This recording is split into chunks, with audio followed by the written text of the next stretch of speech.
Hello again, everybody. Last time on Concrete Jungle, there was a murder, an investigation, and a very, very particular invitation to a Manhattan nightclub. Our coterie, not yet quite named, so we just call them the gang. One by one awakes from their not quite death and not quite sleep in the Upper East Side of East Harlem, in the garage haven of one Silas Simms. I would love if all of you rolled the hunger die. I can do that. How many? Is that just one D10? We want to Yes. roll on this roll. Oh no. Higher is better. It's pass fail. Roll on 7. 7. Not hungry. Not hungry. Not hungry. Not hungry. Okay. So, your third official wake up as Kindred in New York City. None of you get hungry. It is a quiet miracle. But, as you sit up and kind of come out of your torpor, stupor, not quite death, in closets, on couches, in a trunk, in a SUV on blocks. What would you all like to spend the early evening doing before you presumably take Roz up on her invite to the Overworld Club? I think that at least Silas is trying to locate some nicer clothing. I think he's got very nice outfits that he's stolen from people that fit like moderately well, but definitely look a little wonky on him. Like it's just a little too baggy around the hips and that type of stuff. Mm-hmm. I follow along to make sure that he gets something that fits. Yes, because Chloe took things from Ash's house, well, Ash's loft in the Upper East Side. Art students, weird. I took some of my stuff from Ash's place. Your stuff, their stuff, potato. Yeah. We're queer. I believe. That's right. I mean, you can't really own things when you're dead, so. Well, yes, but I mean, if somebody were to take your things, you'd be very particular about it, Silas. I believe Chloe has some things. I'm not under the impression that Clayburne's really the kind of guy to dress up, maybe iron the collar of the trench coat. Yeah, maybe. yeah. Clayburne is washing his clothes in the sink right now. Right. Didn't we fucking go get some clothes last session? Yes, you did. You packed some things, but now I'm just wondering that you and Bradford and Cecilia at the very least packed some things. Chloe got some things. Clayburne, the sink. We still haven't been back to Clayburne's place yet. No, Call him you the have sink. not. I'm asking what your shirt size is so I can get you a new shirt because that's bloodstained. Oh, it just looks slightly pink. Fine. No, not for this club.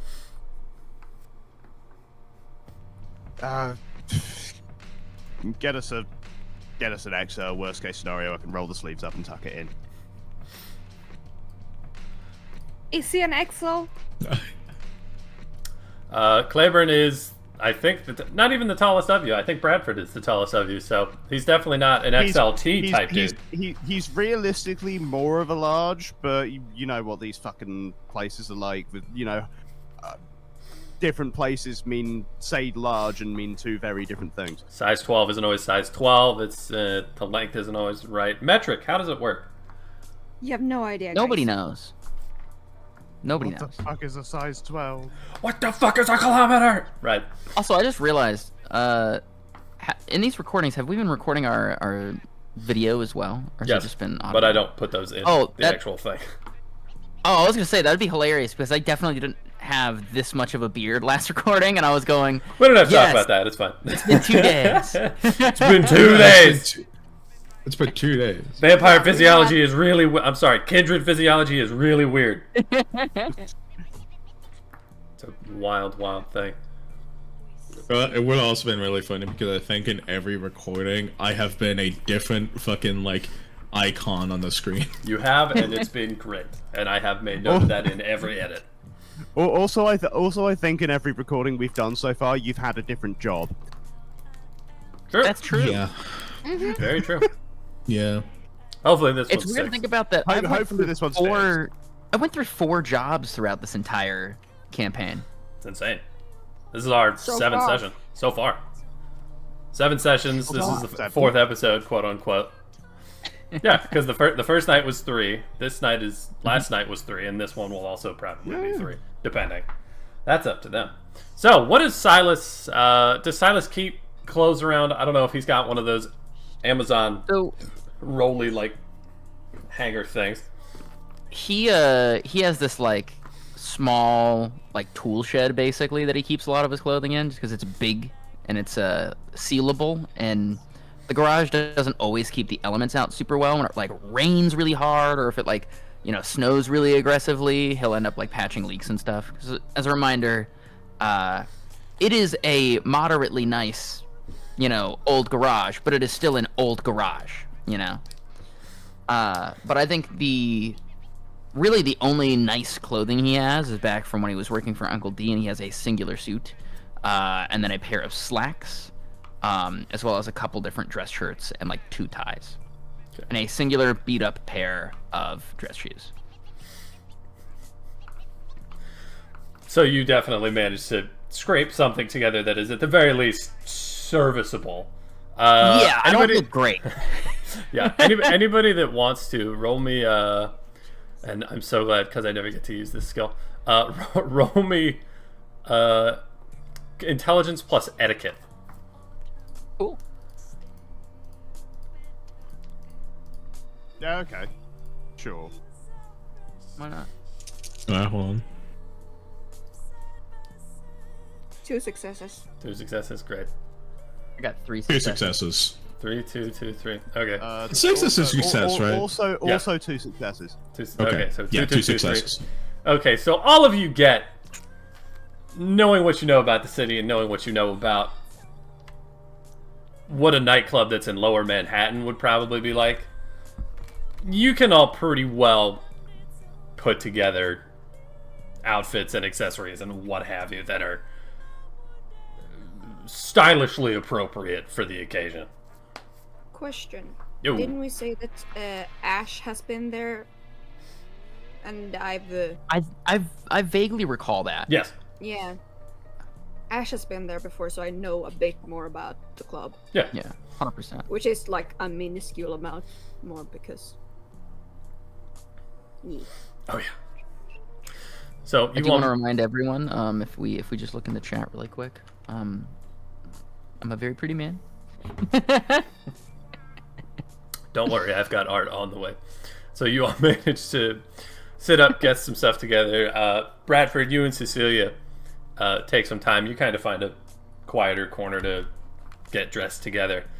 She's tired because you've just woken up at like 7:05, 7:30. She woke up when you woke up. She woke up with you. She's not quite used to it, but also you've always kind of kept weird hours on account of your road tripping across the country in a van. Yeah. But she's up, and as you guys are getting dressed, she asks you, so do you know anything about these people, where we're going? I know we've kind of spent a little bit of time with them over the last couple days, but, well, last night, but, like, how should we be going places with these people? I mean, I don't know. I mean, she is definitely a college student. That big burly fella's a private eye, and then that fucking skin and bones over there. I still don't know his old. It's a very ragtag group of people. Okay, but, like, And the Last- greatest. I don't. last night was a lot, that's all I'm saying. I don't usually walk into an apartment with corpses in it. Me neither. Yeah, sorry, it's been a weird 24 hours. We'll be fine. It'll be fine. We'll be fine. Yeah, you don't. Should we, it'll be fine. should we, and she pulls kind of her dressy shirt. She dresses very Cecilia's not a very flowy, dressy woman, so she's got kind of a she's got slacks, but she's got a very form-fitting shirt on, and she kind of pulls her shirt up at one hip, and she's got a small pocket holster, and the gun that you both carry. It's like, are we good? Yeah. Should I? Okay. Yeah. I mean, also it's New York. You'd be stupid not to. That's a fair point. Okay. Good. We'll be good. Okay. None of you have received any texts, surprisingly enough. It's been a rather uneventful evening.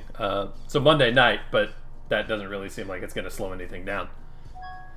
It's New York, after all. It's a city that never sleeps. So presumably you all kind of gather yourselves up into the... I forgot the word for car. The SUV that Mr. Marks loaned you, quotation mark, loaned you, and set out towards the Overworld Club. God, I thought I didn't Awesome. need to fucking breathe anymore. How do I still feel like this thing's strange? Fuck it and undo the tie. I think that Silas, being a guy who typically does not like to wear dressy stuff and mostly only did because Uncle Deed made him, is going to show you how to put it properly underneath your cuff so that way it doesn't like sit there and pinch your skin. So, hey, come over here. Hold on. And he just straightens it back out for you. How's that? Clayburne's gonna kind of look straight off into the middle distance for a bit, blink a couple of times, like, still feels weird. It doesn't get any better. But I think for roleplay purposes, I feel like it'd be good to like, as the overworld is from what I remember, like a sort of high class club, as opposed to like the others. I feel like it'd be good exercise to like describe what we all are wearing. What does everybody look like? Well, you know what? Why don't you go first? I think it's a good idea. So, I mean, Bradford is a very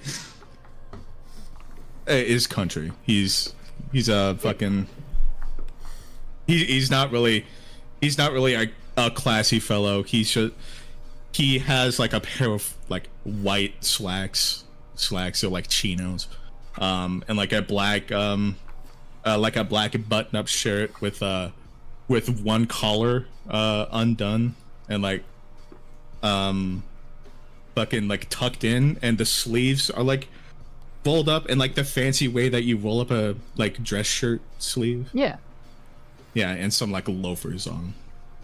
I can rock with that. That's pretty dope. Yeah, I like a it. very It feels very a casual very class. him. Oh yeah.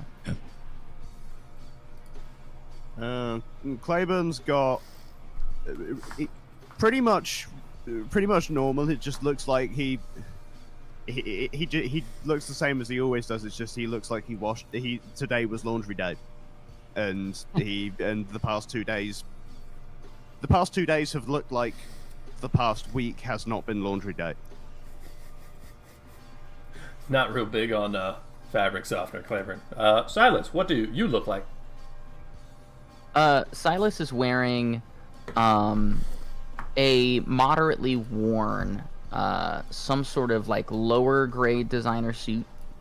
It was clearly like, fitted to him at one point, and he kind of is it's a little bit big on him now, I would say. I think that, like I said earlier, the shoes are kind of beat up.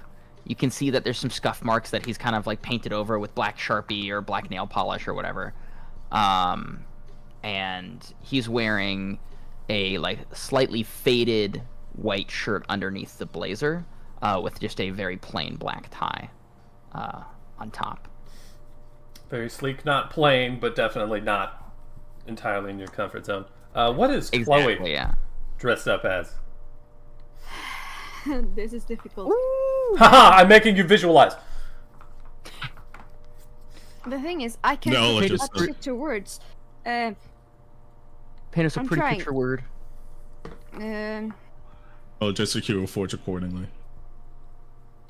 Kind of like mix between a jumpsuit and a dress. So is it That's like one of kinda those like- dresses that's got like, it's kind of like a romper almost? Is that what you're thinking of? Like a fancy romper? Yeah, kinda. Because movement. Mm-hmm. She likes to be able to move around. And it's like a silver, like gray, like a matte silver color. Yeah.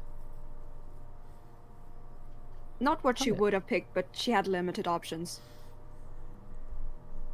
And she's still wearing her combat boots because combat boots are pog. Because combat boots are like black. Black goes with anything. Combat boots go with anything. Yeah, especially if they're leather combat boots. I feel like you can still make that work in like a fancy setting. You just gotta wear them right. That's why people wear Doc Martens. These are the fancy combat boots she wore and was looking for in the first episode. Oh hell yeah! So these are her These are going her out combat faves. boots. Chloe is Oh yeah, about it. I respect it. she's slaying. Oh yeah. Slay sis. Mm-hmm. Please never say anything like that out loud ever again. I can't take it. Okay, so The beast inside you tries to murder you. Awesome. the beast inside you just wants you to stop being cringe. No. So Beast inside you wants you to shut the fuck up. I have two beasts inside of me. One is cringe, and the other one hates cringe. One is cringe and one wants to kill the other one.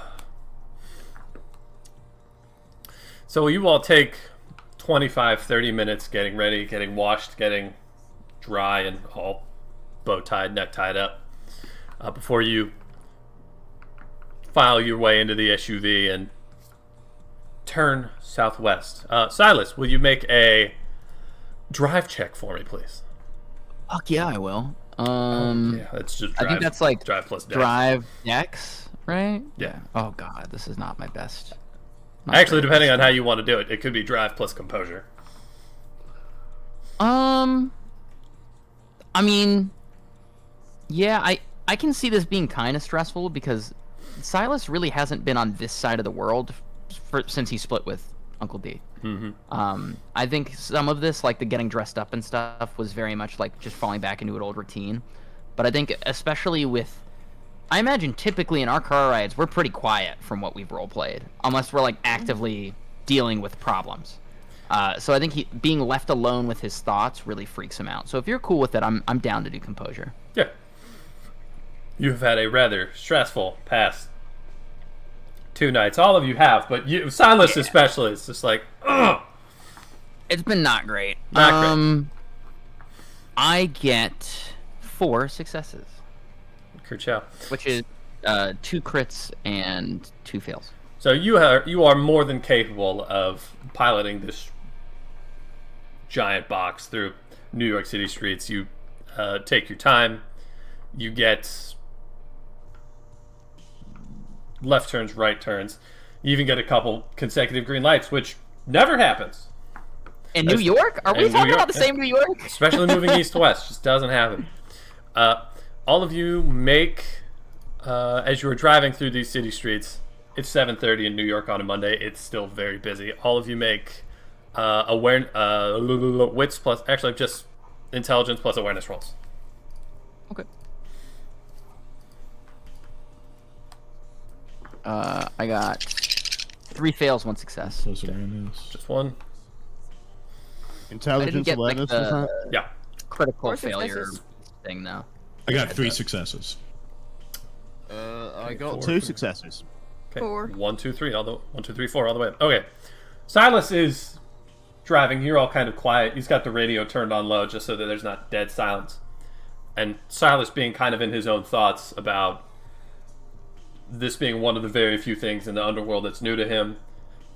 What happened with Red. Uncle D. Uncle D, that whole situation.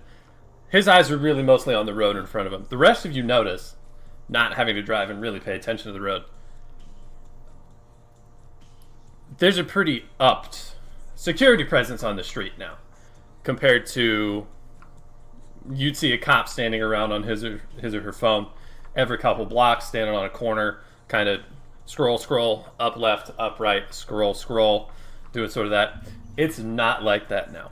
Now, not at quite every block, but every other block, every third block, there's a cop dressed in that kind of battle rattle garb, the blue underdress and the silver kind of padded body armor, that's standing on a corner, is very attentive, is making sure to stand under lights, is very sure to keep people moving, is making sure that there's not a whole lot of unproductive things happening, let's say.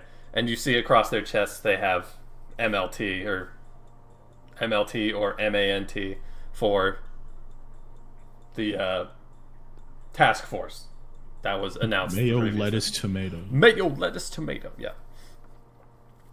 And as Silas kind of weaves through the city, you see, as you get further and further downtown, the presence gets thicker. So it's one every third corner to one every two corner to two every two corners to two, kind of mingling on the streets just in general. It's relatively easy, even in late afternoon foot traffic, to pick out.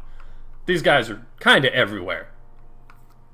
Kind of like a show of force type situation. It definitely is a show of force. And as you pass 60th and then 55th and then 54th, and you get a glance at the side street down that Lenny used to live on, there's one or two cop cars parked out there. There's big unmarked black SUVs with lights on them parked outside. It does look like there's some sort of an investigation going on, but you all speed Does it past look it. burnt out enough as we pass it? It definitely looks like the front of the building has been scorched out. They may have gotten there fast enough, but the apartment is, as best as you can tell, having passed by at decent speed, and it's still, a quarter mile down the road. As best as you can tell, it's what you did served its purpose. Oh yeah. And as the skyscrapers kind of begin to rise up and up and up around you as you get lower and lower into Manhattan, who has the card, by the way? The card that that left the black lipstick on. I think that might be me. It's you or Clay. I think I found it and gave it to you, right? Yeah. Because I remember talking to her because I called her. Mm-hmm. I was the one who called her about Lenny. Yeah. Was that on a burner or was that on your normal phone? It was on a burner. Okay. Right? That you then set on fire. Right. Yeah. And then I immediately stompied. And then I think we clarified that I am running out of burners at this rate. You are very actively running out of burner. The drawer that you rifle through for shitty burner gas station phones is getting very thin. Yeah. But it has been a very rough couple weeks. It has been a exceedingly rough couple weeks. So you make it through town. You have to kind of slow down a little bit as traffic gets thicker towards the southern tip of the island. And you make a left, make a right, make a left, make a right.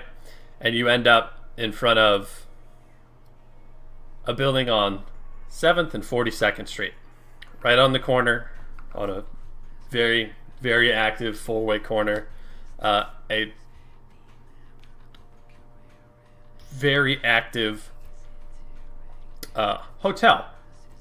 And across the front, over the literal red carpet that leads up the front stairs, and there's valet to the left, and there's suited security to the right, is a big neon sign that just says Overworld in that obnoxious neon cursive. And there's a place to park right out front, actually. Oh, nice. Yeah, I don't trust anybody with Uncle D's car other than myself, so I just park out front. That's fair. You park and you stop, and the valet actually walks down and knocks on your window.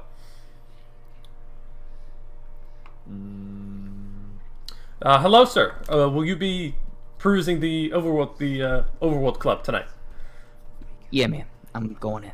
Wonderful, absolutely. If you wouldn't mind pulling around the corner, we have some underground parking that I could valet for you, but you seem like the kind of guy who's a little into his car, so... Yeah, it's just, it's a family heirloom, so to speak. I'll go ahead and get down there. I appreciate it, man. Yes, absolutely. Thank you, and welcome again. Yeah. And I put that boy in reverse. I guess I'm gonna do a quick. I want to do an insight check on this guy, if that's allowed. Gonna be like, I guess, what is that, like composure? I would say that's probably. I mean, just kind of checking to see what somebody's about. I would say that's probably. Or like wits, maybe. Insight plus. Sure. I would say insight plus wits. Okay. Bet. 2 fails. Yeah. I imagine. So 0. Can I also, just from like sitting and observing this conversation, roll insight on this guy? Yeah. Wits, insight. That is 1, 2, 3. 3 fails. 3 successes, including 2 crit successes. Okay. Nice. This is a dude standing outside doing his job. Directing traffic as best he can. Well, at least he didn't insist. This is Yeah, true. I mean, I really appreciate the mutual respect there. And I guess I try my best to find a nice corner spot, so that way it's one less side that my car can get dinged on. Mm-hmm. So you round it around the corner. It comically long to back into the space. just no, I'm not quite. Go out. Yeah, exactly. You're a little bit. Drive in a fucking room. You're a little bit close to the car on this side. You might have a bit of difficulty getting out. You might want to.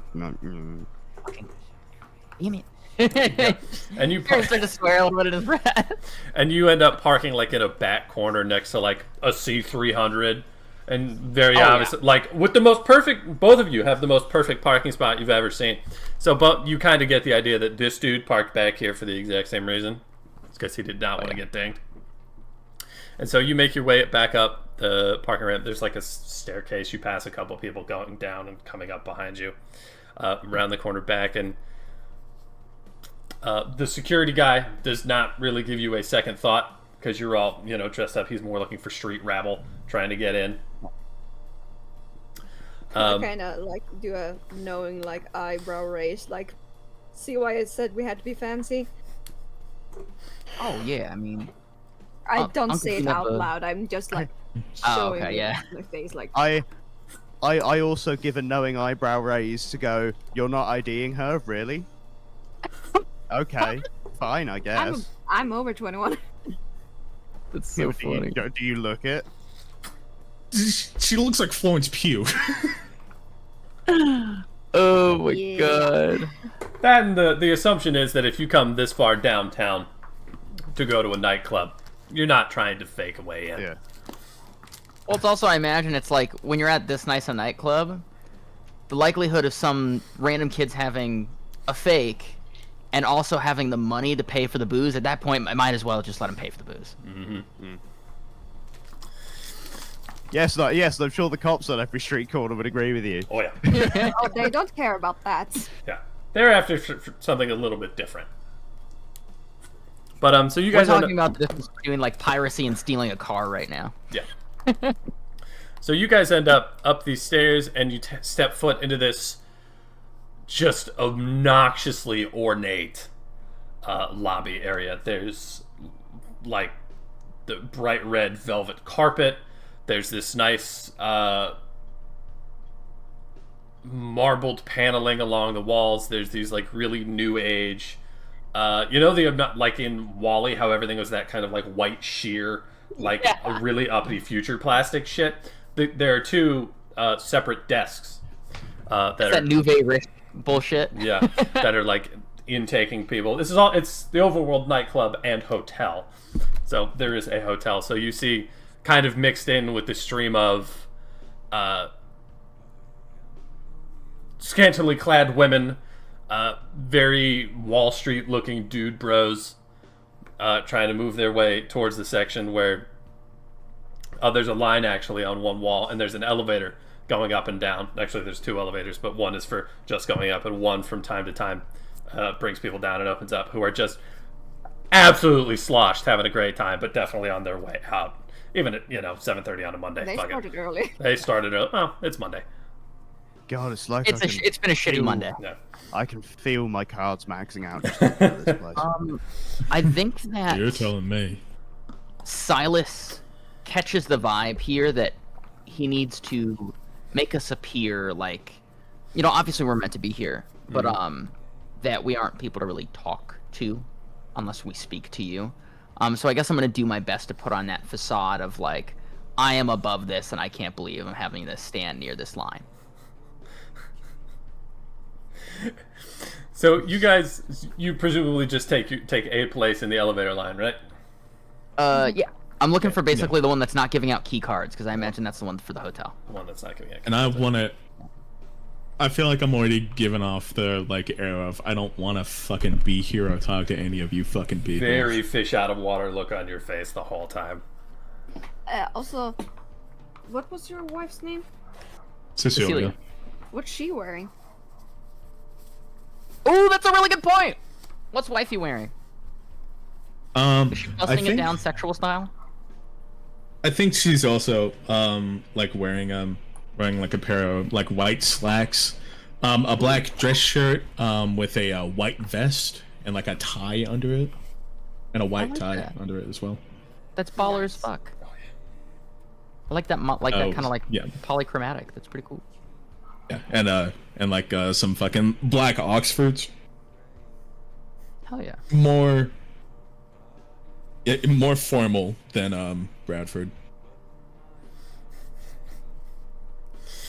So you all take your place in this kind of line. There's people milling about very excitedly in front of you. A lot of women Chloe's age. A lot of younger finance dude bros. Certainly more than one older guy with a woman Chloe's age kind of hanging off of his arm, very excited to get into the nightclub. And the attendant, who's got that kind of valet dress again at the elevator, and just making sure that people only go in a certain number at a time, and has an earpiece in to make sure that they're not putting too many people in the club at once. Kind of calls a halt, latches on the velvet rope across the thing and goes, "All right, everybody, hold up. We got to take a couple minutes. Let things thin out up there. Please remain calm. It's no emergency. It's just a numbers game. Give it a second." And he looks around a corner behind him, just kind of peers down a short hallway, and a pair of security guards. One of them, who has the metal detecting wand, starts to walk up and down, or beginning at the front of the line, starts to walk up the line, and you hear a couple beeps, you hear a couple mumbles. People start handing over, dudes reaching into pockets, pulling out pocket knives, giving them over. Women handing over, pulling out their tasers, pulling it, tasers in handbags. It's money clip, lipstick, perfume, taser. And it's just you can keep that. I need the taser. We'll give you a number, stuff like that. And he inevitably makes his way down towards you guys. The dude behind him without the thing kind of just stands there, arms kind of crossed, and the suited security gentleman with the metal wand goes, did your party have anything to declare tonight? There's no weapons allowed on the dance floor or in the club. I apologize, but it is company policy on premises. Yeah, of course. I look at these folks. Nope. I didn't bring anything. Who's strapped right now? And I pull out the... Yeah, I was about to say, I'm definitely strapped. Definitely. Okay. Yeah. Aha! And pull out the hip flask, but don't worry, it's empty. I don't have it. I'm not trying to smuggle shit in. I'm just force a hand. Okay. I've left it in my pocket. Do you all have Oh, go ahead, Bradford. I look at Cecilia, and I also go down and pull out my gun. Yeah. So, I go, whoa! And I say, as soon as I see that, I go, do y'all have a coat check for these sorts of things? So you pull out the gun. The dude behind Metal Wand dude kind of instinctively goes, And Metal Wand guy And then goes, I go, whoa, okay. I pull it out, finger away from the trigger. That's fair. I'm very safe. To be with, fair, it's still firearms. just that you're pulling out a gun in a crowd. I get where the security guard's like, whoa, what the fuck? Yeah. No warning, just... Then absolutely no warning, just so I pull out my gun. I pull out my gun. I pull it out, finger away from the trigger, like pointing outward. And I go, whoa, and I go, do y'all got a code check for these things? As you say coat check, you hear from behind you the shrillest, most obnoxious sounding scream you've ever heard, and Silas is tackled in full bear hug and kind of jettisoned out of the line. And the security guy goes, "Go! What the fuck?" I go, oh! Fuck! And you hear as this. They didn't do a very good job tackling you because you both kind of sprawl, and you roll over a second after tumbling for a second, and you hear. You see just this bright, obnoxious flash of red. Like, you know how some women have really voluminous hair that is borderline afro but isn't? That's kind of in your face as you hear a woman's voice go, "Oh my god, it's you!" And she kind of bear hugs you again on the ground in a hug. Oh my god, it's me! What? Lady, And I don't just sort of kind of wide-eyed, I don't know what's going on, look to the rest of the group, look down at them, look at the security guards, like, is she a fucking regular here, or... I go, lady, Is this? I'm sorry, you got me at a is this Ross? disadvantage here. Who are you? she kind of pulls her head back from you for a second and has the giant red, it's kind of tied back but not very well with that much like volume in the hair. The ponytail afro thing kind of swings back. You see the face of a very, very pale woman wearing black lipstick, and she has like for some reason just kind of oil smudges on her face. You see Silas's entire face just drop. Just drop. The other three of you, well, four of you really, just watched Silas get tackled by this like 5'7", stick-thin, gingered afroed woman wearing a long red sleeve t-shirt, overalls that are unbuckled at one shoulder for no particular reason, with a tool belt on like her hip, and come out of nowhere and just Lawrence Taylor just take him at the hips and just roll him onto the ground and start yelling, "Silas, it's you! Oh my god!" I'm gonna lean in towards the security guards. Did you guys just not interrupt that because you knew this was gonna be entertaining? I didn't interrupt that because I knew this was gonna be entertaining, for the record. Security guy without the wand is laughing his ass off, and security guy with the wand just kind of has it on his hip and is going, "God damn it! They usually keep her upstairs." How many of these do you get a night? He kind of brushes past you to kind of pull her off. It's just more than you'd believe, and kind of pulls her. Roz, we talked about this. You gotta really let people know before you do that. And she kind of pushes herself off of Silas, and it's basically pulled by the waist and just set upright like a action figure. And she goes, "Right? I'm sorry. I just get really excited. You know, I've been waiting to meet him." To be fair, I'm pretty sure my half God. of New York met that scream. Rise, you know, it's so good to meet you. She kind of, "Right? Sorry. Just get a little excited." She's turning back to the security guard, and he's just kind of waving his hands. "All right, they're with you. Whatever, it's fine." He goes back to make his way back down the line again. I nursed the bruise in my about the gun? left rib from the gun slamming into the ground. Yeah, the gun. He does not make any move to take the guns or Clayburne's flask. Nice. He literally just throws his hands up and goes, "All right, you're her problem." So Roz kind of brushes herself off. She reaches a hand down to pull you up. Yeah, and I grab her hand and I get up. She full force yanks you to your feet, much harder than a woman of that size should really be able to do. but kind of pulls you up and just goes for the back again. I've been waiting to meet you for so long. You don't even know. Oh, is that like? All right, yeah, sure. I guess my buddy said a lot of great things about me. That's good. Sorry, I'm not much of a hugger. This is weird for me. I very slowly, with like an eyebrow raise, just put my gun back in my holster. Just. These are my friends. Do you want to introduce yourselves to the young? Yes, yes. Oh my God, please. Who are your friends? Maybe I don't know volume? if I introduce myself, am I gonna get spear tackled? Only if you play your cards right. I'm good. You hear the security guy yell, "Ross, come on!" Oh, I'm just saying she hits like an NFL linebacker. Okay. I saw. Hi, I'm Chloe. Nice to meet you. She steps over and kind of takes your hand and goes, "Hi, I'm Roz. It's wonderful to meet you." figured. Oh yeah, I do like to introduce myself to strangers. And she kind of goes down the line, shaking everybody's hands, like before, during, and completely unconcerned about you actually introducing yourself. She just likes shaking hands. I go, I'm actually kind of relieved. That wouldn't be the first time I got tackled. I really thought that for some reason somebody was here because they knew who I was from my other job.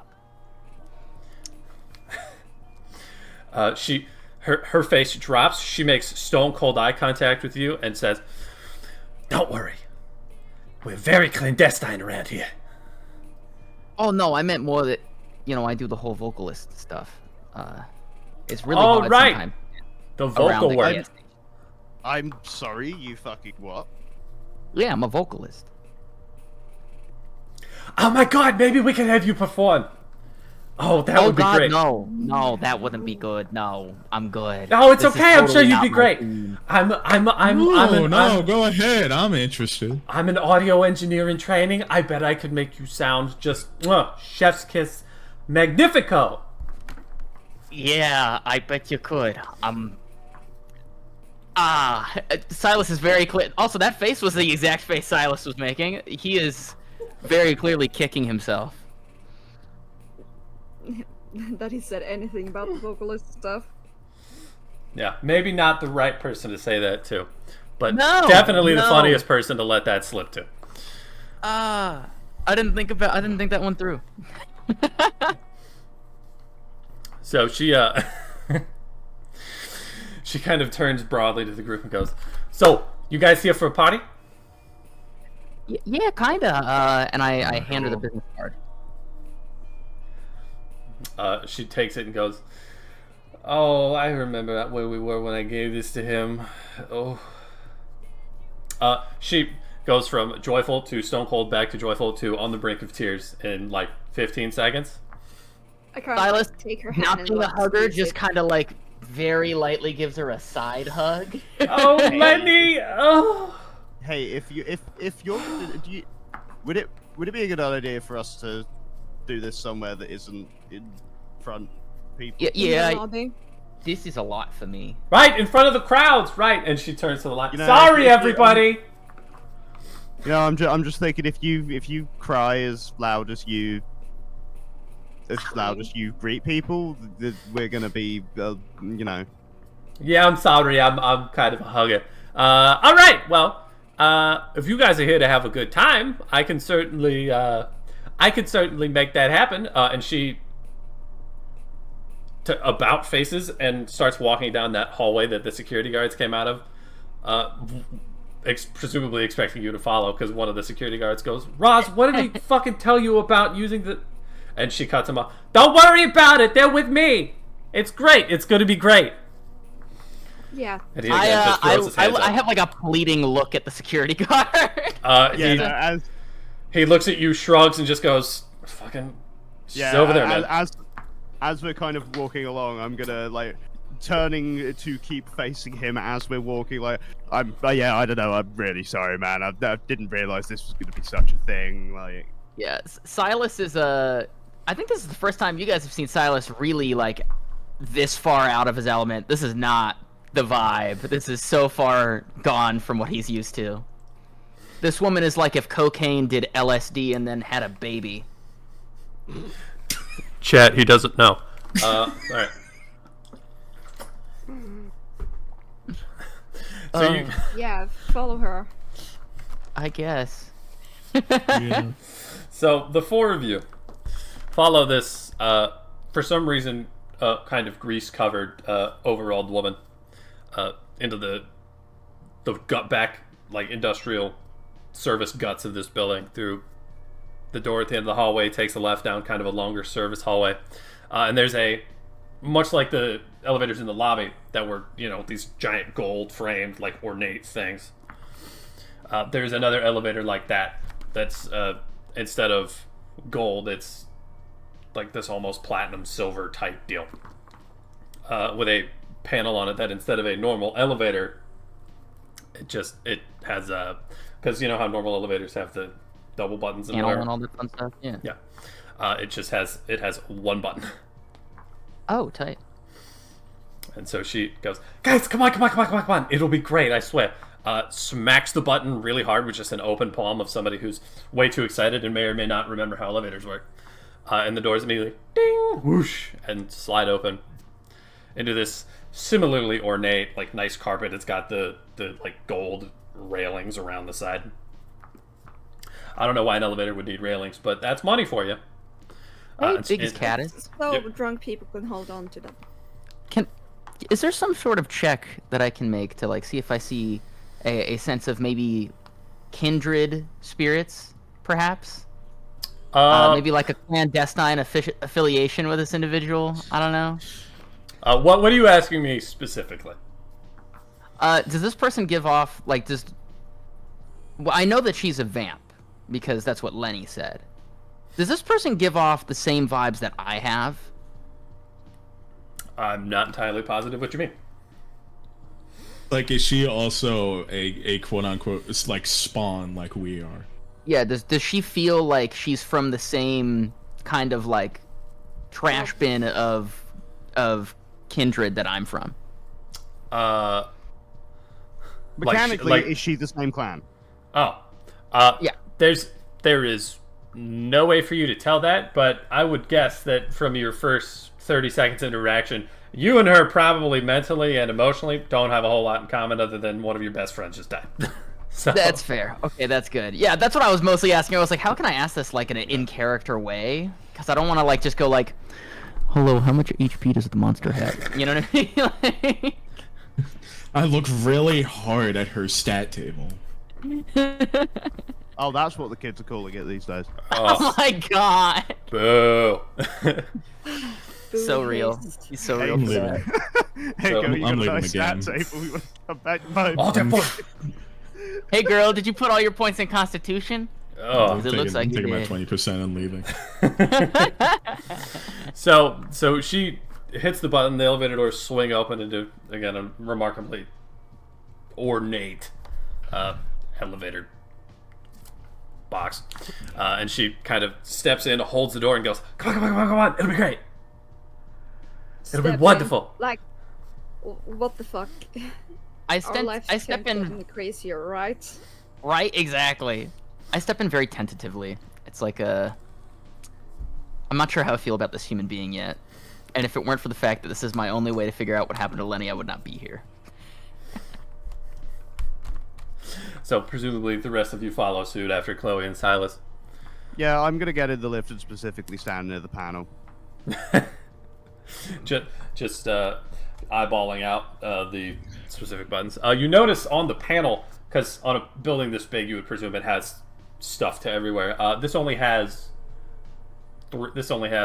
6 or 7 buttons.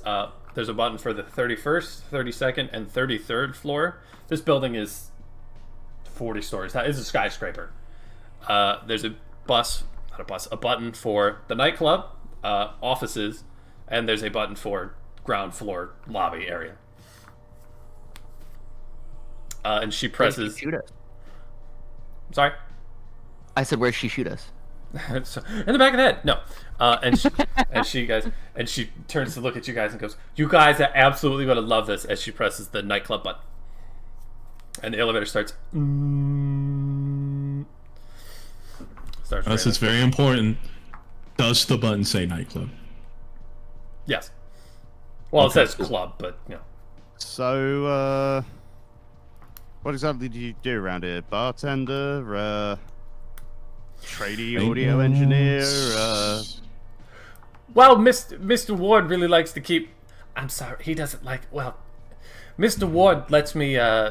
I have a budget, and I'm allowed to do some mixing. I'm allowed to purchase some equipment and set that up on my lonesome. I keep asking him for help, but I don't think he's really excited about the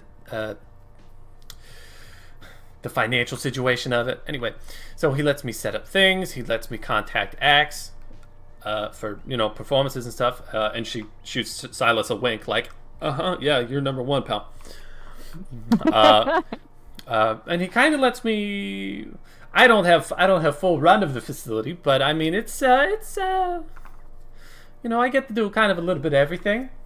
It's pretty fun. Manager. Shane runs the bar. Mr. Ellsworth runs kind of security, and Mr. Ward runs the whole building. It's his. So, is Mr. Ward a high-profile enough figure that I just go, oh yeah, that Mr. Ward? No. Cool. so how did you meet this Mr. Ward? He was out on the town doing some business, and we happened to find ourselves in kind of the same place at the same time. And he didn't really have to help me out, but he did. So nice. Sounds like my Uncle D. I'm sure he does.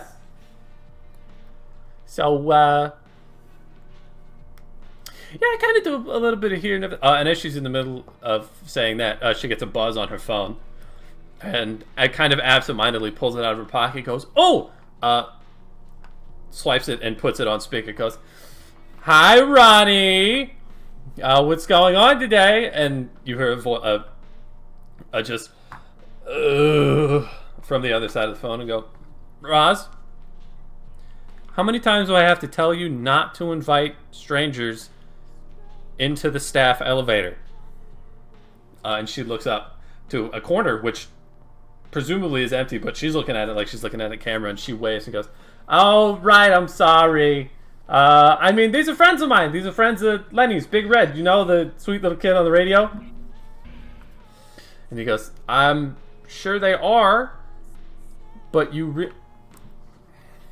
I'm sure they are, but you really gotta vet these things through me or through Shane. The kind of people that are lurking out there. It's important that we make sure and have eyes on everybody that comes in the building through the regular secured entryways, okay? Yeah, It's I important. completely agree with this young man. It sounds like he's got some good ideas. Do we all need to have a talk? We can. I mean, like, if that'll make you feel better. I've got some paperwork to deal with, but yeah, sure, we can all have a talk. If you want to keep talking after Roz has gotten through her spiel. We know what she's like here. And Roz goes, hey! Don't be mean! Sorry, Well, I mean, sorry. Fine. Considering the fact I can't see your camera, I'm gonna assume that you have no problem figuring out who we are on your own. We have resources. I'm sure if we really wanted to, it wouldn't be too much of a problem. Yeah. And he click. That's Ron. He's a sweetheart. He doesn't like it when I call him Ronnie, though. Wonder why. I noticed. I think that's why you should Maybe call him more. I feel like he'll warm up to it eventually. No, people should be called by the name that they prefer. And as it clicks, you all kind of begin to feel, as the elevator rises, you all kind of begin to feel the not quite rhythm of music, but you feel the bass. And as you rise and rise and rise, Roz turns to you and goes, oh, you guys are really going to love this place. And elevator doors swing open, and you're all immediately blasted in the face with lights and really heavy bass and the smell of sweat and blood and 800 different kinds of colognes and perfumes, and that just big industrial nightclub type smell. Oh, this is a lot. I know, right? What did you say?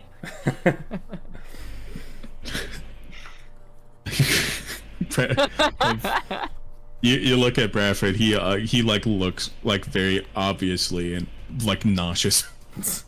I think that's Silas. This is not his. I think this is. He is pleasantly surprised that this does not look like unlike other places he's been. It's just on a much larger scale. It seems like they took the shitty underground warehouse club and then just unshittified it, pretty much. Oh yeah. And so you guys the doors open at the long end of the hallway, and you see, and it's so bright and it's flashing, and it's, you know how it's impossible when lights are flashing, like from darkness and then red and then darkness and white. It's impossible to really distinguish any detail on the other side of it from that.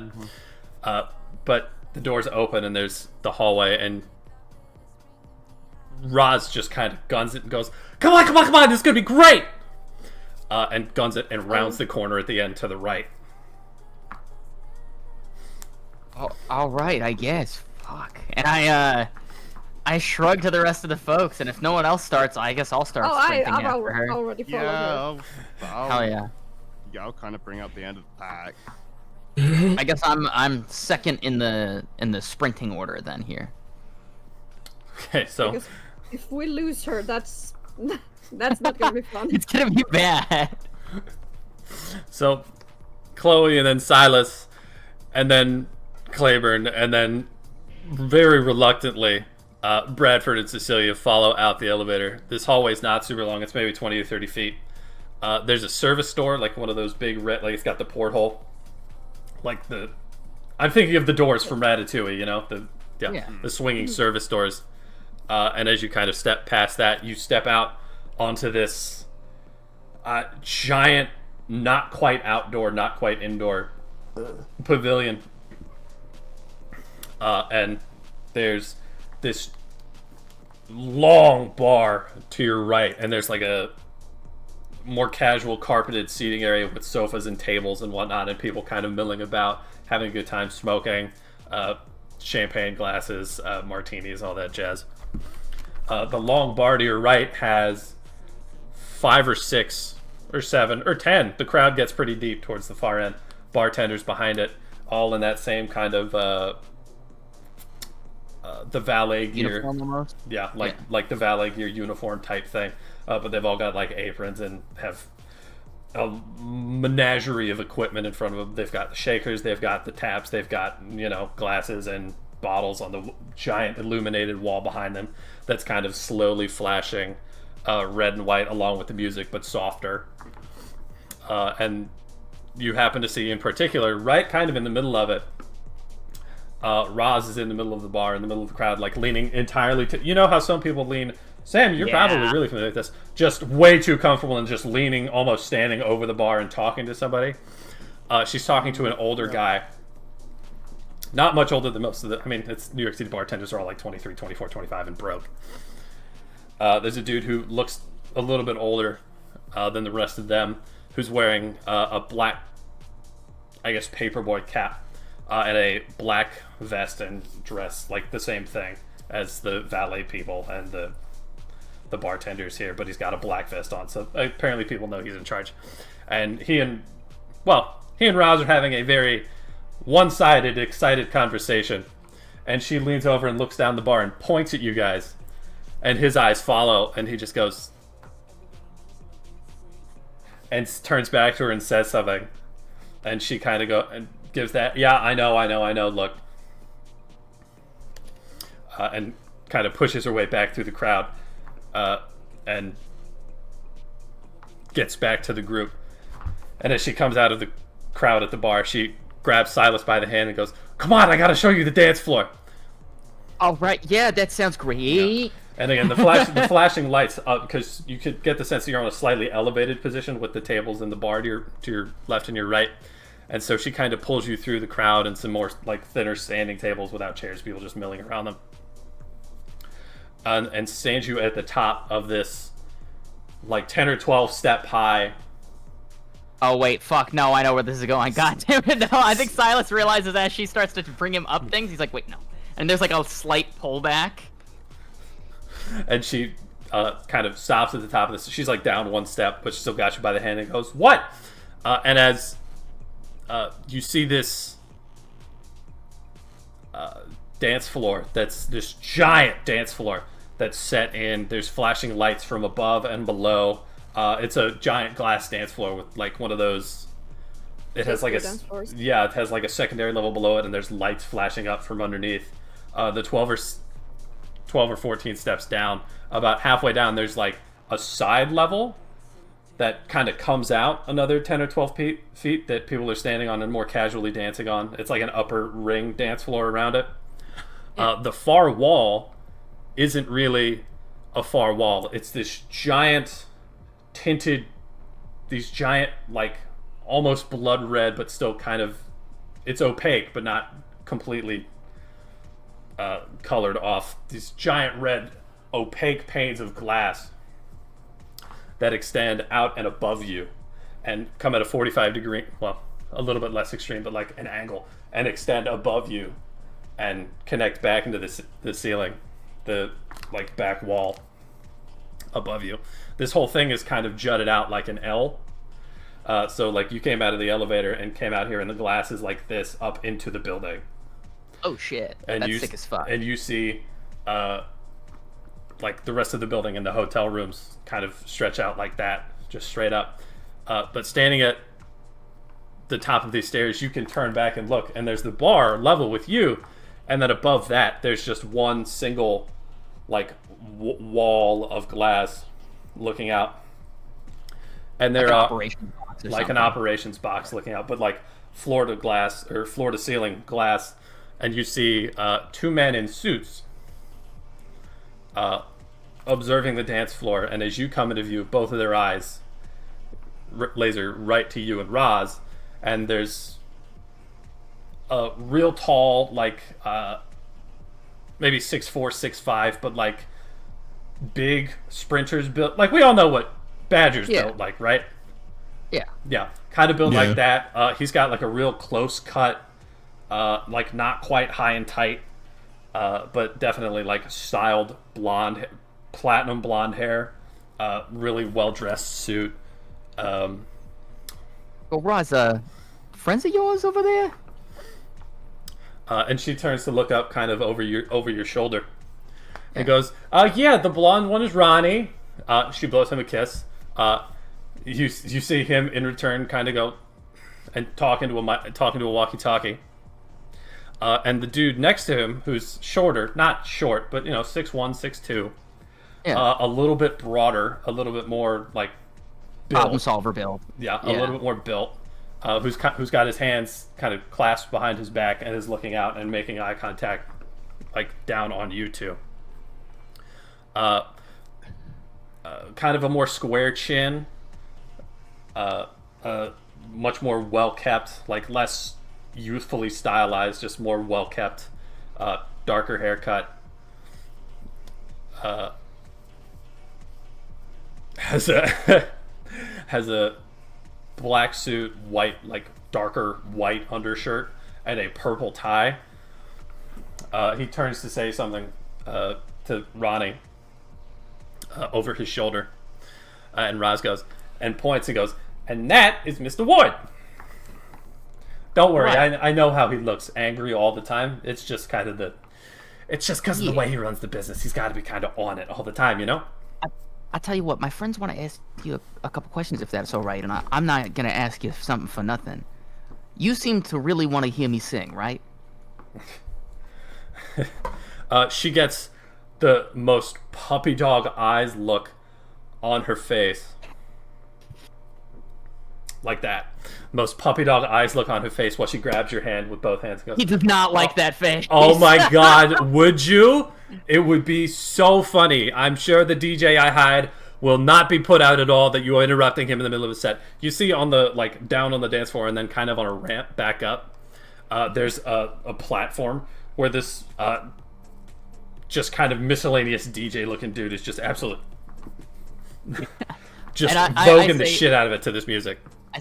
I'll tell you what, if you can convince that young man, and you're willing to answer some questions for my friends while I do whatever it is you want me to do, we'll call it a deal. Perfect. She just goes, all right, sounds great, let's do it. She pulls you down way too many stairs at once, and just sprints off into the crowd with you. Pulling me downstairs and my feet are connecting with the ground, and more that she's grabbing me like a fucking kite, and I'm just kind of like wisping around behind her on the way down. It's like SpongeBob dragging Squidward along to something. Just, oh. As Silas and Roz get pulled down into the crowd, the other four of you make your way kind of to the top of the steps, just right behind them. Following down in, I need surveying the crowd as you kind of do. I need all of you. Actually, very specifically, I need Chloe to make me a intelligence plus awareness check. Ooh. Is Ash here?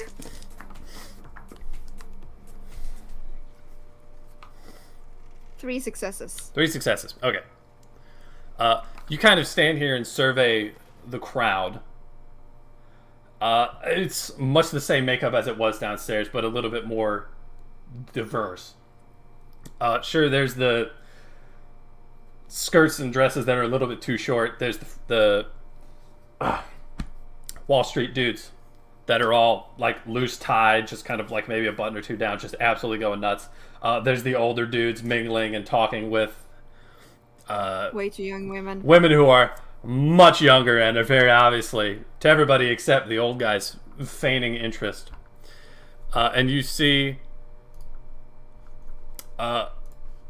scanning kind of left to right, you come back to the middle, and basically right up against, but not like because it's on a level, but so like down the level and then 2 or 3 steps back, you see your good friend Ash Morgan dancing, laughing, having the absolute time of their life, dancing with this kind of silver fox older gentleman who's got a gray slacks, gray suit jacket, a white shirt that's kind of undone a couple buttons, and a cream colored cowboy hat.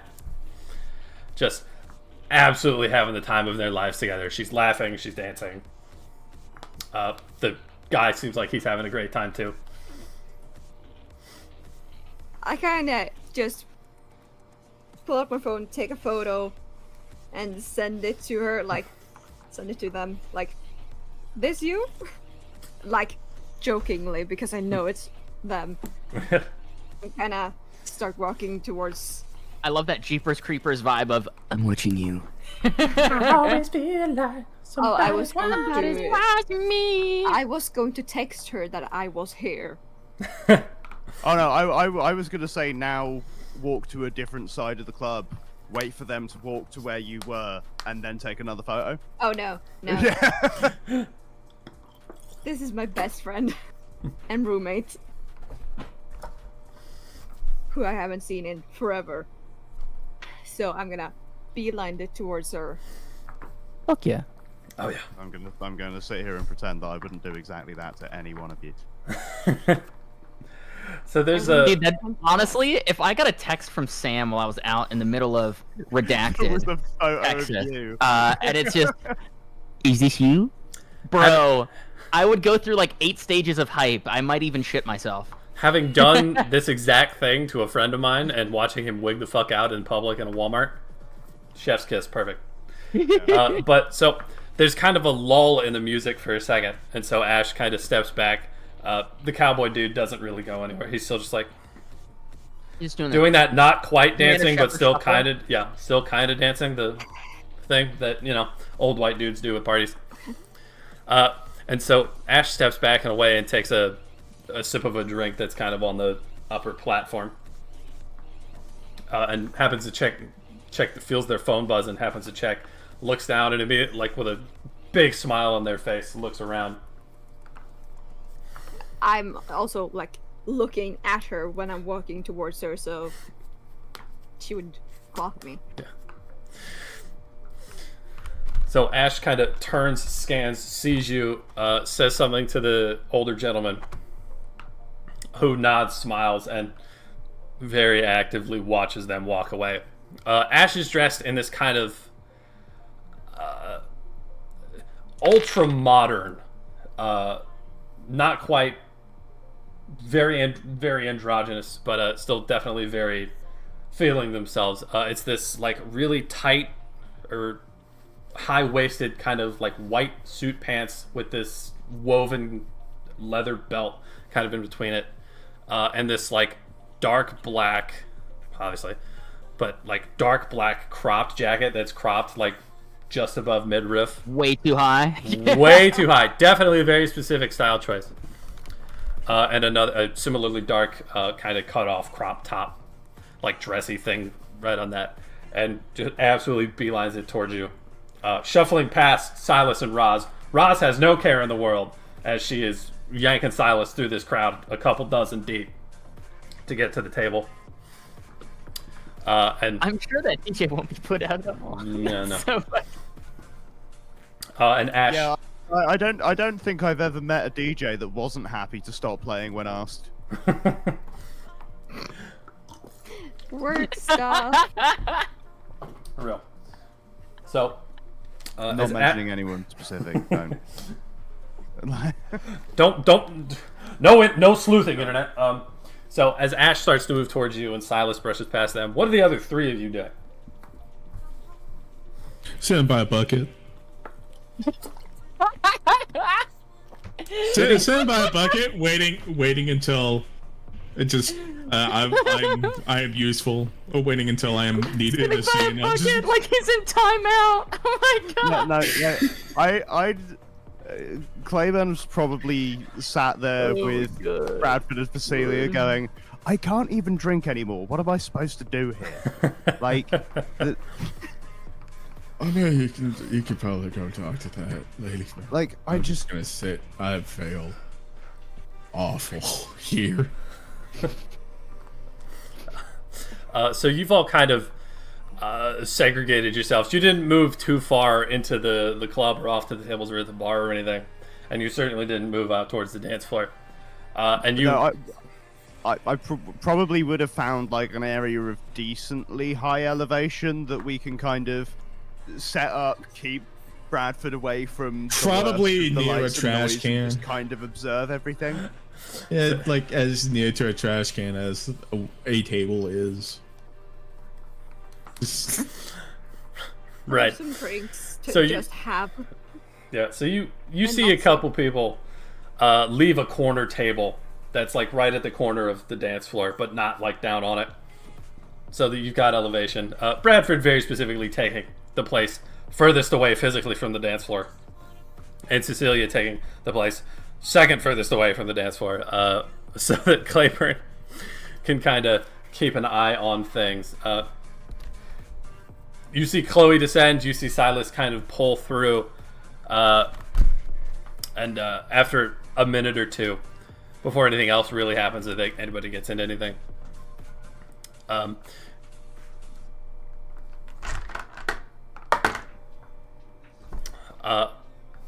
Clayburne, you feel a tap on your shoulder as somebody steps to the table. I'm gonna look back and see who it is. It is the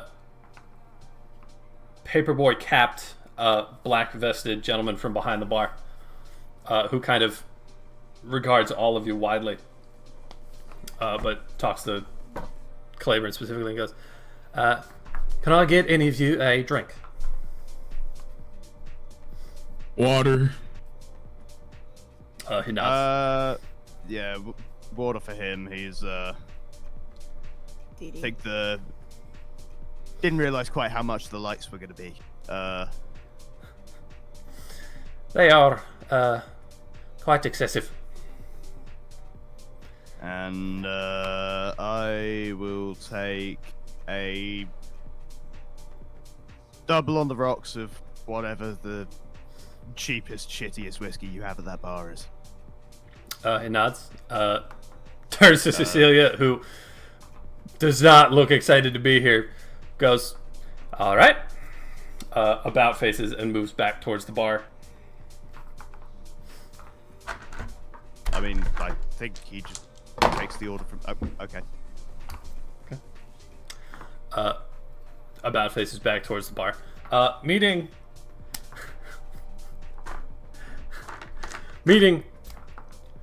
DJ Danny Dimes is a fascinating experience. Mostly because Roz takes a couple steps up, leaves you at the base of the dance floor, takes a couple steps up, and literally, like, grabs his belt and yanks while he's in the middle of the set. And so he kind of he pulls off one of them and goes, God, fuck, what? Roz, what? Yeah, it's great. The system's great. What do you want? Oh, my friend here, he's a vocalist. He wants to sing. And he kind of leans over the table to look at you like, what's going on? Yeah, I do. A lot, in fact. Yeah, give this man a microphone and stick a backing track on. I think we could do a really great collaboration. Really do. I do some pretty good metal house. Yeah. Roz, he doesn't sound very confident. No, I can do this. Roz told me I'm built for this. That's what she said. Don't you trust Roz? He gives you a look like he would prefer not to say anything out loud. Yeah. While saying, yes, absolutely I trust Roz. Not the point. He turns back to her. Look, I'm kind of in the middle of a set. I know you like to improvise, but you know the boss. And he gestures back up to the big bay window back behind you guys. Not real big on improvisation. He's a planner. I'm a planner. We like the set list. We went over this earlier, before open. I don't know why things have to change now. And he goes, and Roz goes, because he's a really good vocalist. I can't believe you haven't heard any of his stuff before. And cutting away from that. Right, and I go, she's right. I'm actually really popular, and then we cut away. And then we cut away. Cutting back to the middle of the dance floor, Chloe and Ash come together. Ash picks you up in just the biggest hug and kind of spins you around. You kick a couple people, but most of them are too inebriated to care. And they set you back down and go, I saw you came by the apartment. You look great in that jacket. Thank you. It's yours. I know. I don't buy shitty clothes anymore. It's great, right? I love it. It's awesome. It's wonderful. And she kind of just grabs you by the shoulders. What are you doing here? Did you get an invite? Kind of. Maybe. I don't know. To be I've met some guys during a circumstance. Ooh, you know I love a circumstance. You have to tell me. I kind of like the music's very loud, right? Yes, I absolutely. kind of like lean over and whisper a bit quiet, like, you know that fire, that blah blah blah blah. She leans in as you say this and then leans back with her hands still on her shoulders and with a really concerned look on their face and goes, oh my god, are you okay? What happened? Later. I am okay-ish. She kind of, you know how like a doctor will like grab and kind of turn your head and just like look around. It's like, are you okay-ish? Is that good? Are you like, did something happen? Do I need to make a couple phone calls? Yes, something happened. No phone calls. I think I will be okay. Okay, that's good. I've had a couple nights. How are you? What's going on? Why are you here? How are you here? I'm doing really good. I had a great week with the exhibit. The weekend was really fruitful for me. I may have even lined up some donors. It's great. That's awesome. I came out here to celebrate because I was so busy last night I couldn't do it on the weekend. But it's really great. I met this wonderful guy. He's back there with the cowboy hat. And I usually don't go in for the neo-western type stuff, but God, he's so pretty. Oh my God. He's really your type. I know. I mean, you know how the silver. It's wonderful. It's really great. So there's this senior citizen. Sorry. Look back to the dance sorry, floor. you know- Doug fucking dimmer dome. Boo! God, fucking kind of. God fucking damn it, that And was the arcade had amazing. them on it. Doug Dimmadome doing the Commander Shepard shuffle. And I Ash, got psychic damage IRL from that. That's amazing. real, honestly. I'm I'm so glad you're showing well. I wanted to come, but, situation, I'll talk about it later.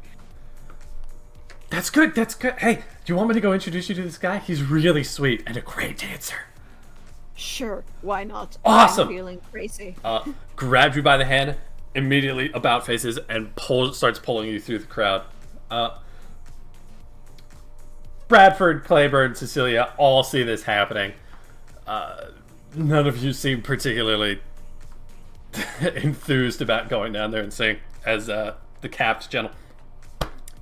Red Bull. The capped gentleman comes over with a tray of 2 waters and a very dirty looking, but still very well put together whiskey double, and sets it in front of Clayburne and says, "Enjoy."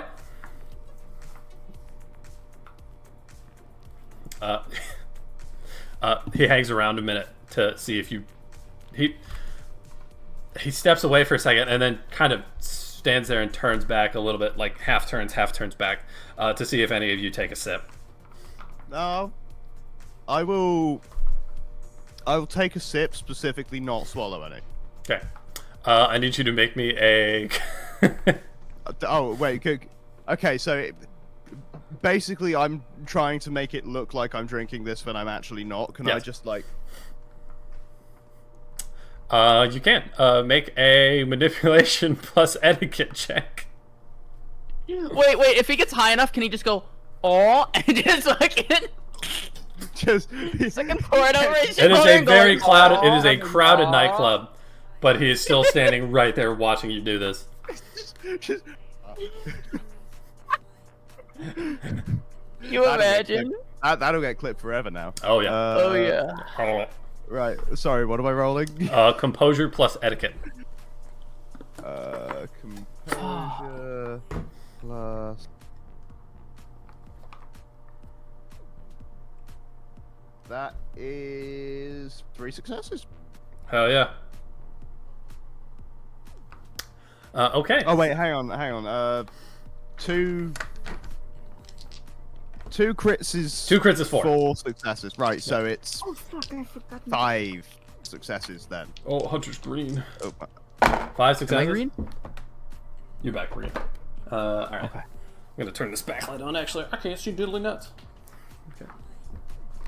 Okay, so he kind of nods affirmatively about faces and takes his tray and starts moving back towards the bar.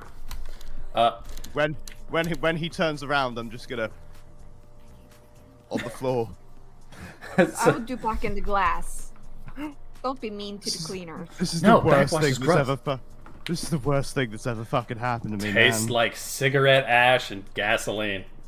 It is worst. It is the worst thing you God. have ever put in your body, and it's not close, which is saying something. God, I got really into whiskey because I didn't like cigarettes. Fuck. And now it just tastes like cigarette.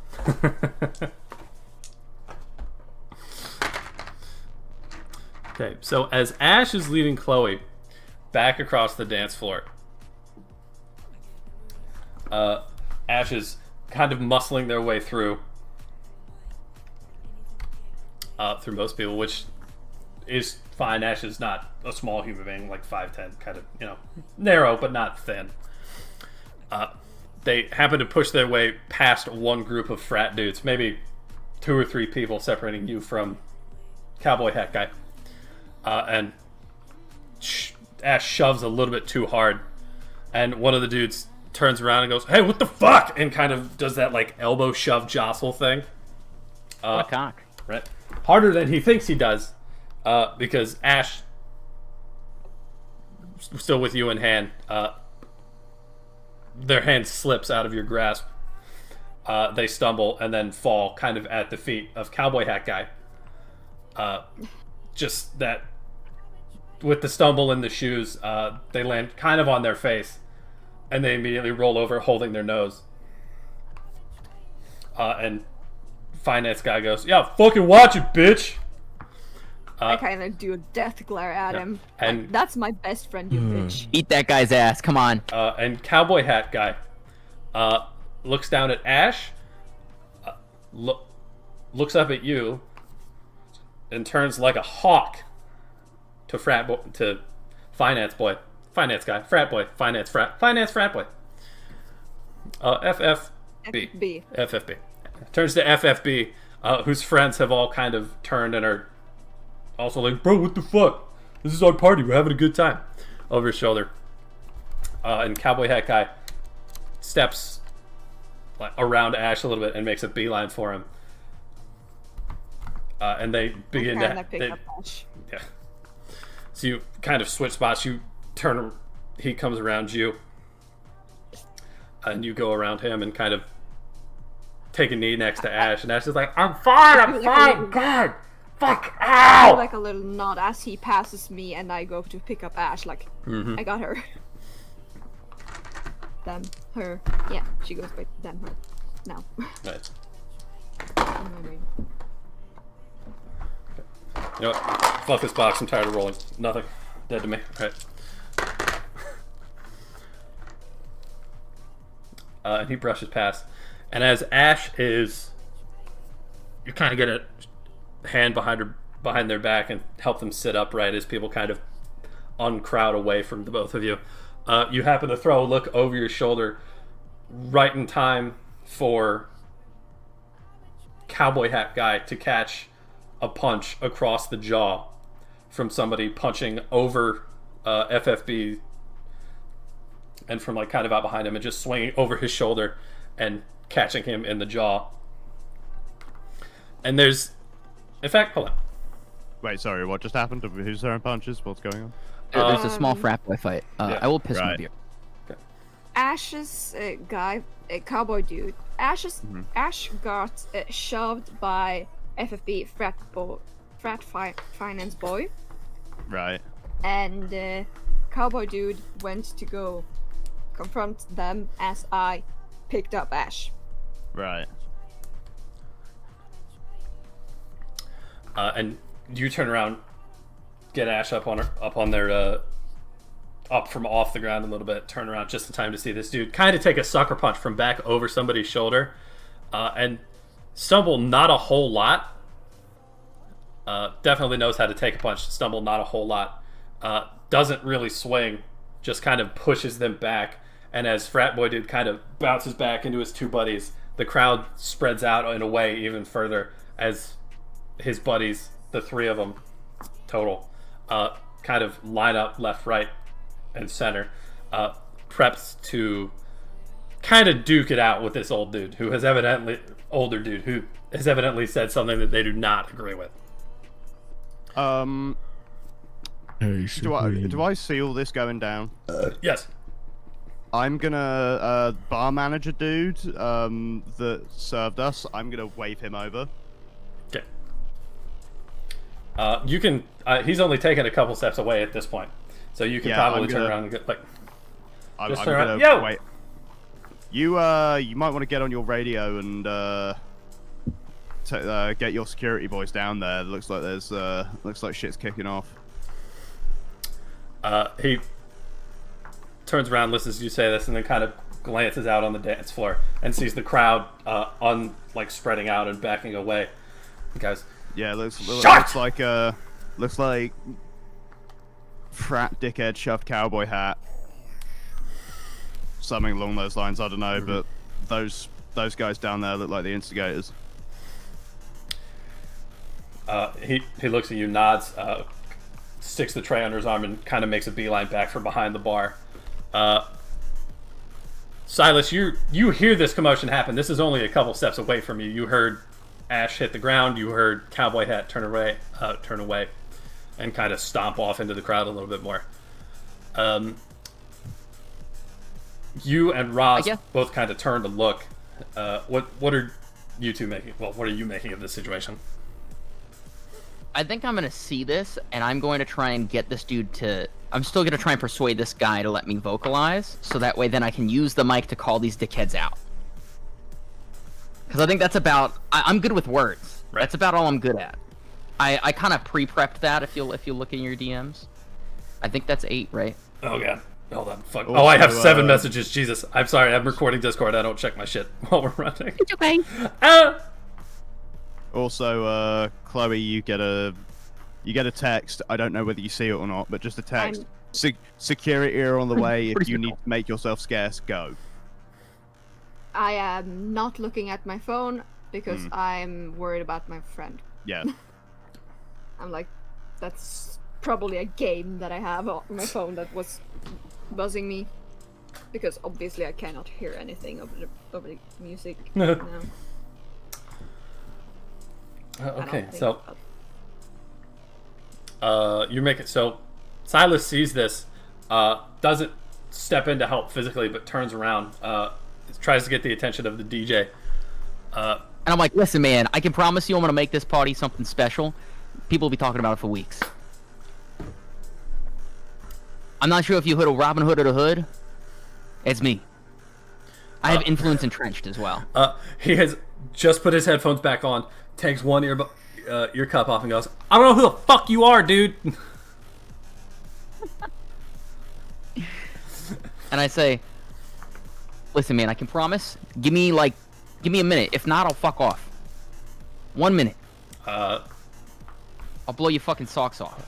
Right. What did you roll? I rolled an 8. So 8 successes. You rolled 8 successes to persuade this dude just to give you the table, give you a microphone, what? Give me the mic to vocalize. I want him to do the backing tracks. Okay. It's just a regular human dude. Let's see what he rolled. Not great. He looks at you. He looks at Roz's puppy dog face, and he goes, "Fucking all right, fine." Reaches under the table, on a kind of underside table. Pulls out a microphone, plugs it in, and hands it to you. Lowers the music a little bit, but not enough that you're gonna be able to like whisper into this thing. Yeah, I would like to. Can I use looks on top of this performance roll? Because I feel like how you look really does add to your performance, right? It does, and you absolutely can. Cool. I'm also gonna pop awe on top of it. Okay. So give me just a second here. Looks beautiful. That is 2, 4, 6, 7, 8, 9, 10 successes. Okay. Got 3 crits there. And then I got 1, 2, 3 fails. Okay. 10. How many successes? 10 successes? Mm-hmm. Okay. All right. In a crowd of mortal beings, Silas is suddenly the coming of Christ as he takes this microphone. And I say, hey, you know, everything's been fucked these past few weeks. I'm not sure about everybody else, but it's a scary fucking time to be alive, and dickheads like these don't need to be out here and listening to this sick fucking shit. And then I immediately start into like metal house music vocalization. So the crowd immediately turns to you. The stunned silence that comes over a crowd when there is sudden violence is immediately detonated with just this raucous yeah as you start. Like even the DJ is like, fucking all right, sure, I guess he knows what he's doing, and puts on like some heavier industrial shit that you can like vocalize to. And the crowd is, you are now center stage in this crowd. The 3 of you up top, I want you to make a wits plus awareness roll. You mean 2? So it counts. Yeah. In fact, I'll roll for her. I know that. Oh, yeah. I know the human step line. All right. There's 3 successes. 3 successes. Okay. Yeah, I'm just fucking Bradford sitting at the table, just like fucking like head in his hands, just like rubbing his fucking temples. Just like, wow, he's really killing it. It's a shame I hate it. It just so overstimulated. Just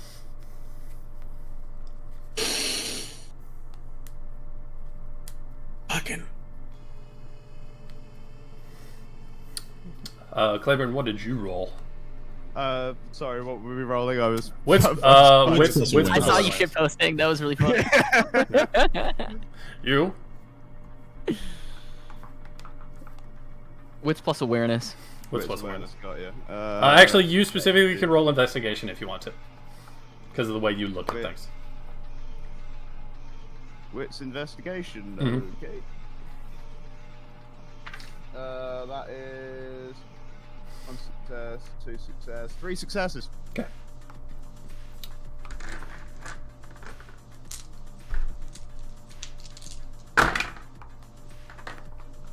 Okay. There's something off about this crowd. And it takes you a second to kind of piece it together. When Silas got the microphone in his hands, everybody's attention turned to him in this awe-inspiring way. Everybody's just immediately right back into the party. He's the center of attention. It takes you a second for you to notice.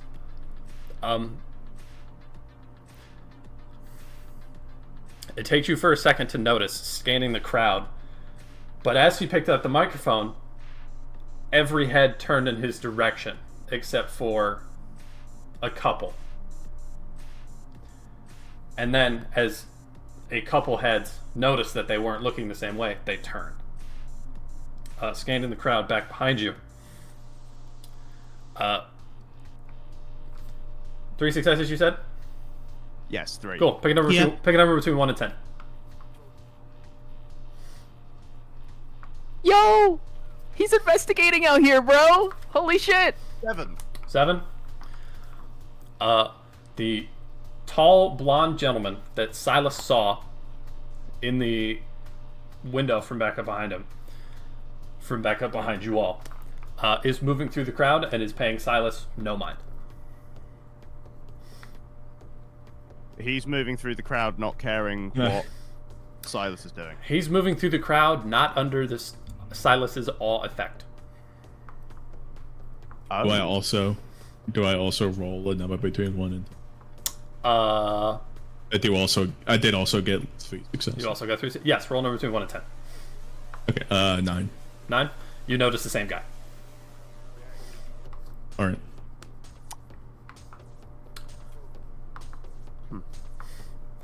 And as he is tall, dark, and super blonde starts moving down the stairs and through the crowd that is now back in the full throes of this party, going as Silas vocalizes and vogues to industrial synth metal.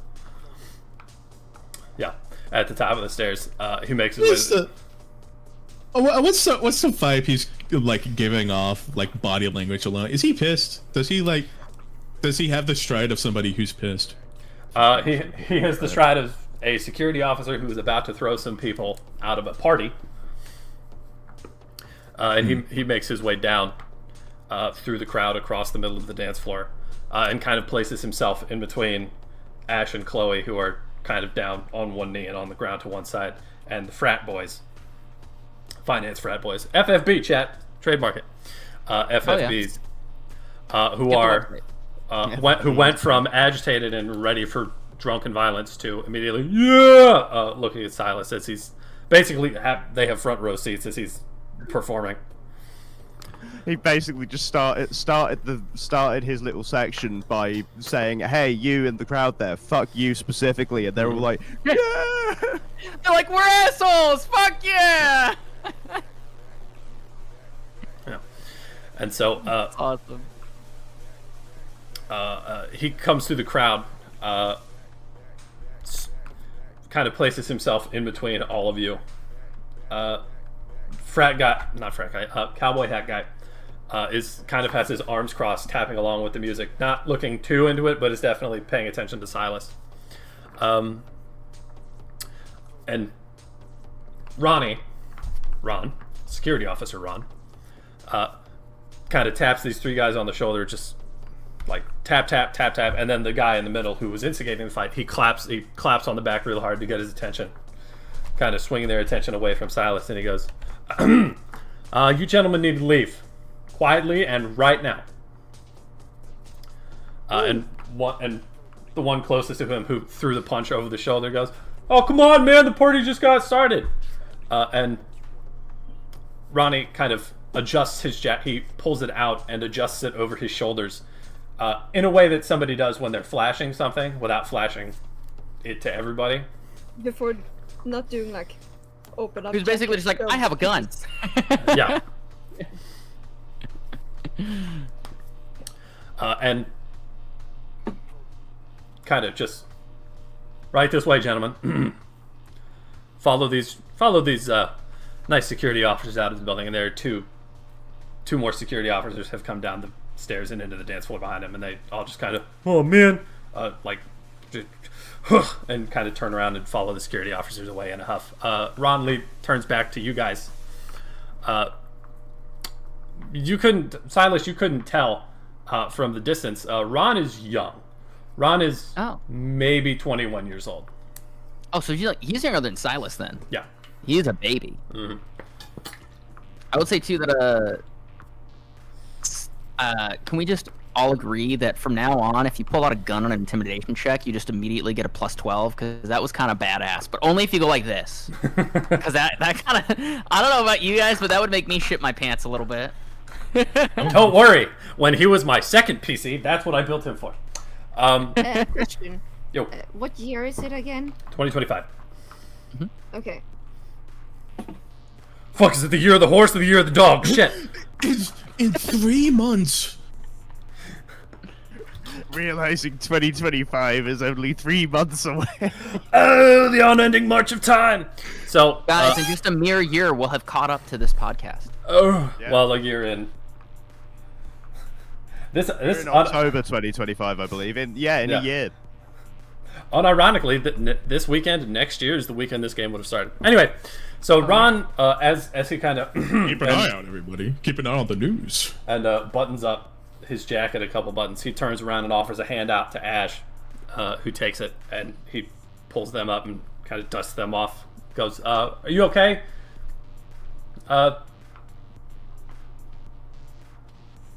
Ma'am, sir, are you okay?"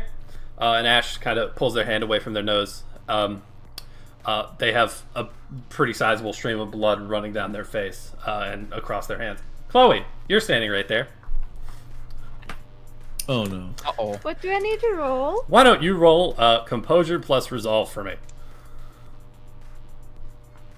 And that is 2 there. Where's resolve? There, 2 there. Yay! You win these. You win these. That's 3 successes. 3 successes. Woo! So you Made feel. us salivate. Good news, you don't lick your friend's face. No. So you feel the slightest tinge of not quite a rumble of hunger, but a rumble of hunger. Smell something, Yeah. smell a food that you really like, but you're full. Yeah. Like when you've had when you're a little bit too inebriated and you start getting cotton mouth. Mm-hmm. Like the smell of gasoline is like, I can. So I do want to let you know, if you had only gotten 2 successes, you would have went full Florida man bath salts and ate her face. Just to keep it real. Or ate their face. It'd have been bad. I'm the one who sets the DC Very here. Ate their face like the top layer of lasagna. Yeah. That's horrifying. Oh my god.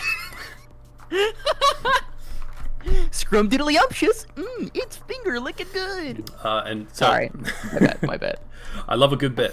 I think I kind of like look down and like do like, because just averting your eyes. Just oh yeah, uh-huh. Look down and like everywhere, but just there. Just maybe try and look her in the eyes. Mm-hmm. Ash does take note of this, shifting her eyes from Ron to you, and goes, I don't remember you being squeamish, but you good? You good? I'm fine, by the way. I'm good. Great, good. Swallowing a bit more than usual. Yeah. That whole skedaddle. Ron takes Ash's hand and says, we have facilities on site to handle that if you don't want to, pay for an ambulance or anything.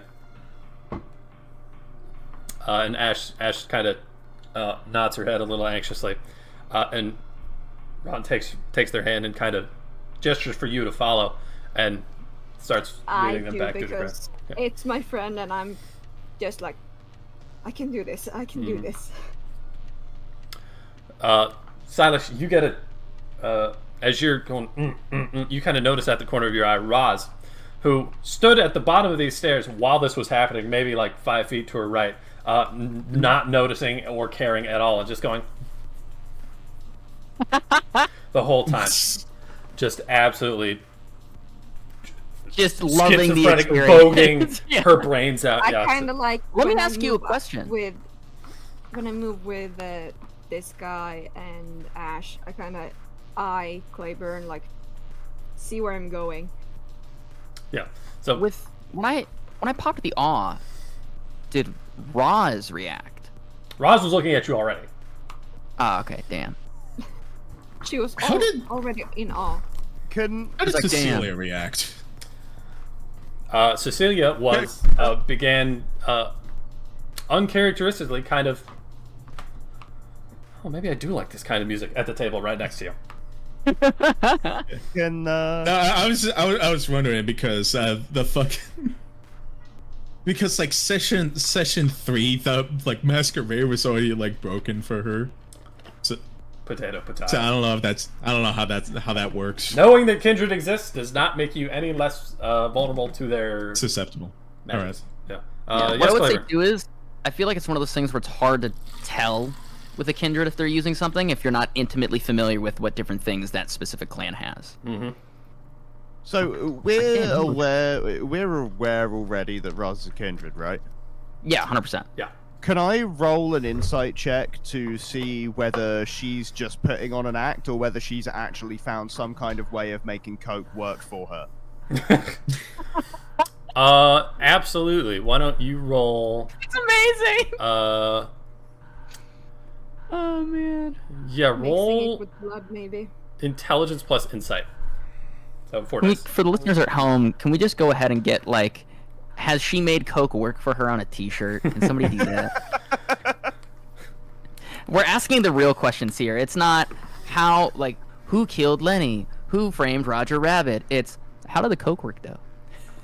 Don't do drugs. Two successes. Anyway, don't do drugs. Don't do Dare drugs. to do Drugs are bad. Dare to do drugs, I think. Because there's so Might be a knot in there somewhere. Two successes. Remember, kids, eat your school, don't do vegetables, stay in drugs. And drugs. As best as you can tell, this is not an act. Roz is just very excited about all of these things all at the same time. Silas, do you... Eye on life. On life. As Chloe and... You were low enough, close enough to the dance floor, and also because of your undead hearing low, you were close enough to hear that interaction go on between Ron and Ash and Chloe as they get led away. And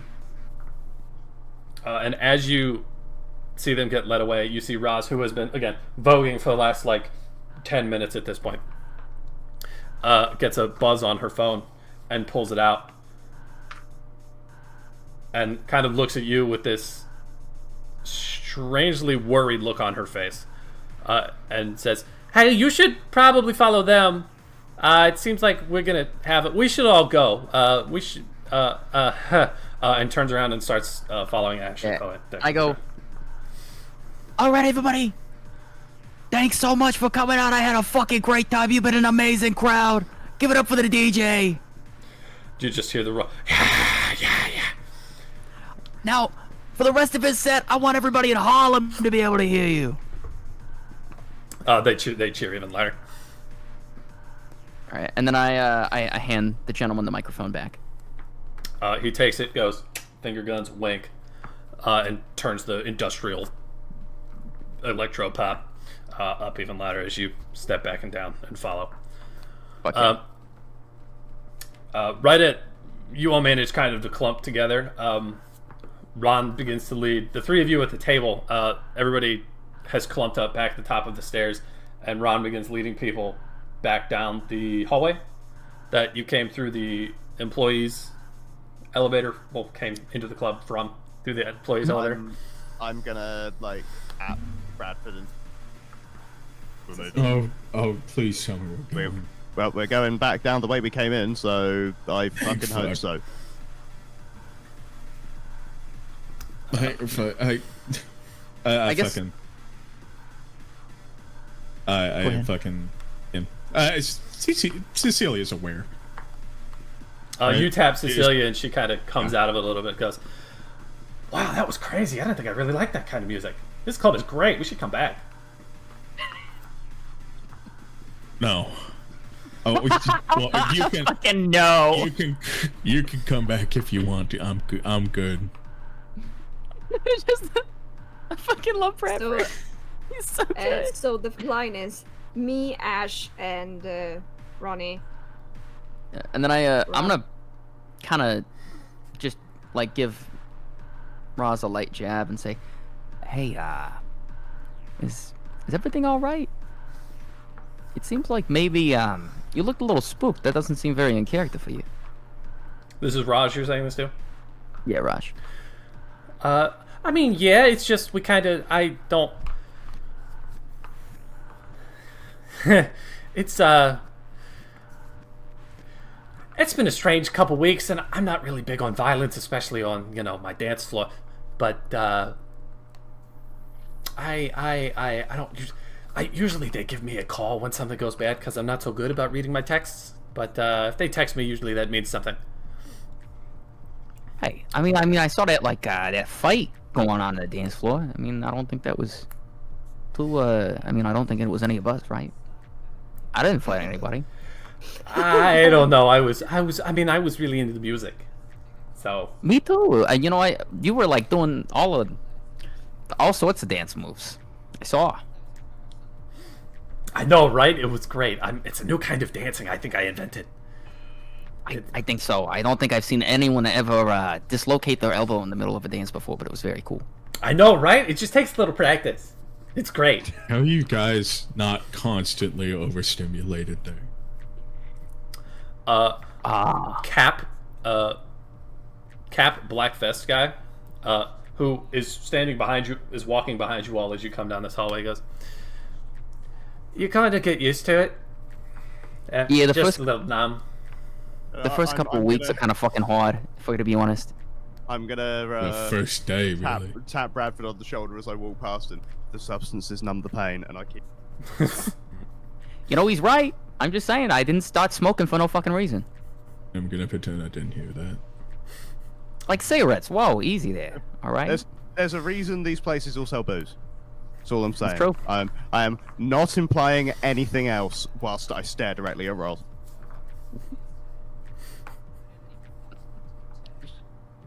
Roz Well, is it looks off like in you her guys- own world, absolutely not I thinking know about she it.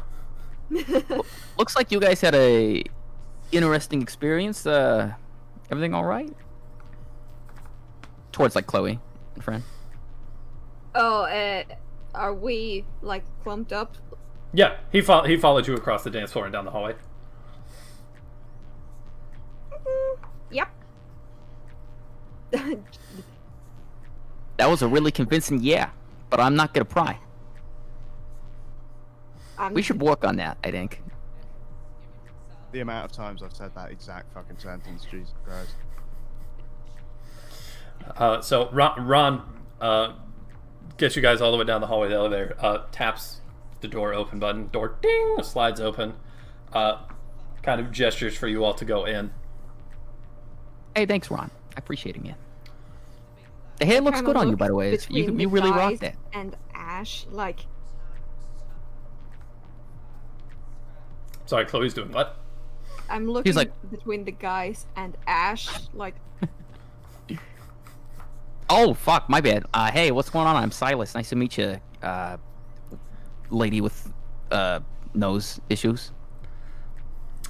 She pulls her hand away from her face, sees the blood again, puts her hand back, and holds out the one that doesn't have any blood on it. Goes, Ash Morgan, nice to meet you. I would have Nice to hoped meet it you. would be under better circumstances. Yeah, absolutely. I mean, I saw y'all were busting a move out there for a little bit, and then I kind of lost track of you. I guess I figured out what happened now, huh? Everything all right? Ash gives you a very thinly veiled look of disdain as they look down at their hand, covering their bloody nose, and look back up at you and go, yeah, it's going pretty good. Pretty good. You know what? You're right. That was kind of didn't really think about the contents of that question. My fault. My fault, dude. It's all right. No problems. No problems. Oh, God. Fuck. If you want, I gotta hold on. And he like starts digging around in his jacket pocket, and I think he still has a couple like packets of Advil from when he used to have to go drinking with Uncle D.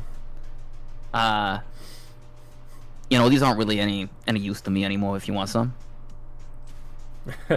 Ron kind of glances over his shoulder and goes, we have facilities for that. You don't really need to be handing out powdered Advil in the staff elevator, sir. Oh shit, my bad, man. No, I just saw Ash gives him a look, gives you a look, and picks it out of your hand. Also, I'm sorry. In their current state, how do you think they're gonna? What use do you think they'd have with powdered Advil? Well, it's like instant relief. Yes, it is notoriously easy to snort a line of powdered Advil with a broken nose. No, you just dry scoop it. You just go. You've never done that before? No. That's literally all you do. No. You just fill your mouth with spit, and then you just hop it in there, and then you'll. Tastes terrible, but it works. I only ever snort my Advil. That was a joke. That was a fucking joke. Authorities, this man right here. This man right here. where are we going in this elevator? Yeah, sorry, my bad. Where are we going? Ron has hit the 33rd floor button, the top of, presumably the top of... The office button? Well, no, there's a club button, there's an office button, which presumably lead to the club, the level elevator that you came out of that first time. The office button, which leads up to the big club office. glass panel office thing that was overseeing the whole thing. And then there was level 31, And 32, then and 33. there's... Right. Yeah. Okay. And Silas says, "So, Ron, how'd that search for us go, huh? I saw you giving me a bit of a glare. Are we all right? Did I do something to offend you?" He does not look back. He does not look back and make eye contact with you, and he says, "It's just not my kind of music, man." That's fair. Yeah, I know that feeling. It's not for everybody. That's fair. He chuckles a little bit. I don't think even Chloe clocked that was happening because she was worried about her friend. But hey, what happened to the big 6-0 or whatever? The fella with the broad jacket. Mr. Ward will be joining us shortly. Oh, all right, cool. And as the elevator ding and the doors And I open, look from the floor up to Ash like, what the fuck is happening? and as you come up and out and the elevator doors ding, it opens into a relatively inornate it opens into a fairly normal looking hotel hallway. There's still the carpet and still things look a little nice, but this is not it almost looks older than what you would have guessed the rest of the actual hotel in this building would look like. Elegantly older. Yeah. And you just kind of see straight down this hallway. There's no turns. It's just straight down the hallway. You see rooms and doors on the left and right side of the hallway, and they're picture frames. It's almost more like homely like people live here than a normal hotel room or normal hotel floor would look like. And you see the hallway extends, the wall with the doors extends all the way down on the right, but you see a corner all the way down the hallway at the end on the left, as if there was a wall and a door there that has been pulled out and constructed away, and it's just kind of an open space down there. I guess I'm gonna look at Ron and say, "Hey, seeing as when somebody's fucking home, you got a coat check?" And I'm gonna kind of like show him the fact that I am strapped, trying to be respectful, because I think I don't really have to do a streetwise check to realize there's some sort of shenaniganry here going on, and I should have a certain level of decorum and respect, right?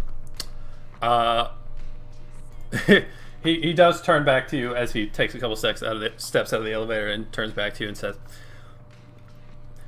"I appreciate the consideration, but I'm not particularly concerned about your firearms. All right. Just keep them tucked." Yeah, no, I'm just trying to make sure we wipe our floors before we go in the house. You know what I'm saying? Yeah. And he begins walking down the hallway. Ash kind of following close behind, not both hands on their nose and their face at this point. I'm walking so close to her. Mm-hmm. I am doing my best to walk at a pretty calm pace and just take things in without being super obvious about it. Just like kind of keeping an eye on where the exits are and that type of stuff in case we have to make a quick goodbye. So you all kind of, in a line, just kind of end up down the hallway. Ash is kind of walking like somebody who has been maybe slightly concussed, definitely has their hands over their face, isn't actively bleeding on anything anymore, but is starting to sniffle a little bit as things kind of swell. They're keeping their head up. They're trying to stay up and aware. They, from time to time, glance at the pictures on the walls, and about 5 or 6 doorway lengths, or door lengths down the hallway, but still 3 or 4 really before you get to that last corner. Ash kind of stops, takes a step off so that they're not impeding the people behind them, and looks up at a picture. I look at the picture too, because yeah, why not? They kind of mumble under their breath. "Oh, that was a really fun night. I miss her." And turns and kind of steps back away. And you look at the picture, and it's Ash in that same kind of crop top jacket getup, sitting next to this stunningly beautiful woman. Both of them behind this kind of like white cloth table, like really high class stuff. There's a candelabra in the middle. They both have a drink in front of them. And Ash is making a face like she's just overjoyed, giddy to be there, and the woman is making this emphatic, kind of almost sultry face to the camera. And there's a third person in this photo off to the side, who is kind of leaning out of the picture in the way that, like, somebody walks up to a table and goes, "Say cheese!" Yeah, someone who doesn't want to be in the Somebody picture. who does not want to be in the picture. But it's Ash and this woman who's got just this beautiful, like, evening gown dress on, like white gloves, this beautiful, like, pearl necklace, hair that kind of comes down to her shoulder and curls almost like the like Marilyn Monroe kind of floof thing around the corners, but like a little bit darker. Not like platinum blonde like Marilyn Monroe was, but like black hair that curls a little bit around. Yeah.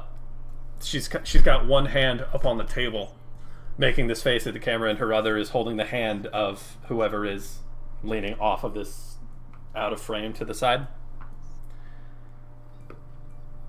And Ash kind of looks longingly at this photo, and as they move back down the hallway, or can follow Ron down the hallway, they kind of almost seem a little morose about it. Like it was a really good night that they haven't gotten to relive, and maybe tonight was supposed to be something like that. I kind of like look like inquisitively at Ash, like, who are you? But like admiration, like, you know, like You're so much cooler than I thought. It's like, oh fuck, my NPC is so much cooler than I am. Shit. I didn't say it. But you Whoa, all right. I think everybody in this party is pretty cool. Okay. I think if anyone's a little bit of a Did you square, hear it's what Silas. the picture was? I did. I think you guys are cool. You know. Yeah. I don't think there's any need for negative self-talk. Yeah. but the two, Bradford is the most square out of the four of just us, I so feel like. square. Four sides, 4 90-degree angles, square. That's fair. You at least have the charm thing. I can see really good. That's my superpower. Well, hey, someone needs to be able to see really good, okay? Because I certainly fucking can't. If we went back through every recording session and looked at my wits plus awareness, I would say probably 80% of them, I fail spectacularly. Spectacularly fun, though. That's true. So you guys end up. Ash and Ron are the first people to kind of round this corner. Ron kind of stands there and just kind of open arm and beckons Ash into this broader room. You hear Ash kind of go, "Oh wow, it's really clean in here." As you round the corner into this, the rest of the hallway is kind of that like hotel carpet sort of thing going on, and this is not like that. This is like Dimitri's shitty little dentist chair medical side to his office, but turned up to 11. It's got those weird kind of sterile white off gray medical cabinets up on one wall. It's got not one but two of those medical beds that have are kind of chairs but kind of not, that are always really uncomfortable to sit in, with the little paper rolls that come down and cover it, and it has a small medical, like one of those small stools that spin around next to each one, and the left one is empty, but the rightmost one, the gentleman that Silas saw standing next to Ron, is sitting on the stool, wearing rubber gloves. His jacket is off, it's on a counter kind of aside, and he's rolling up his sleeves.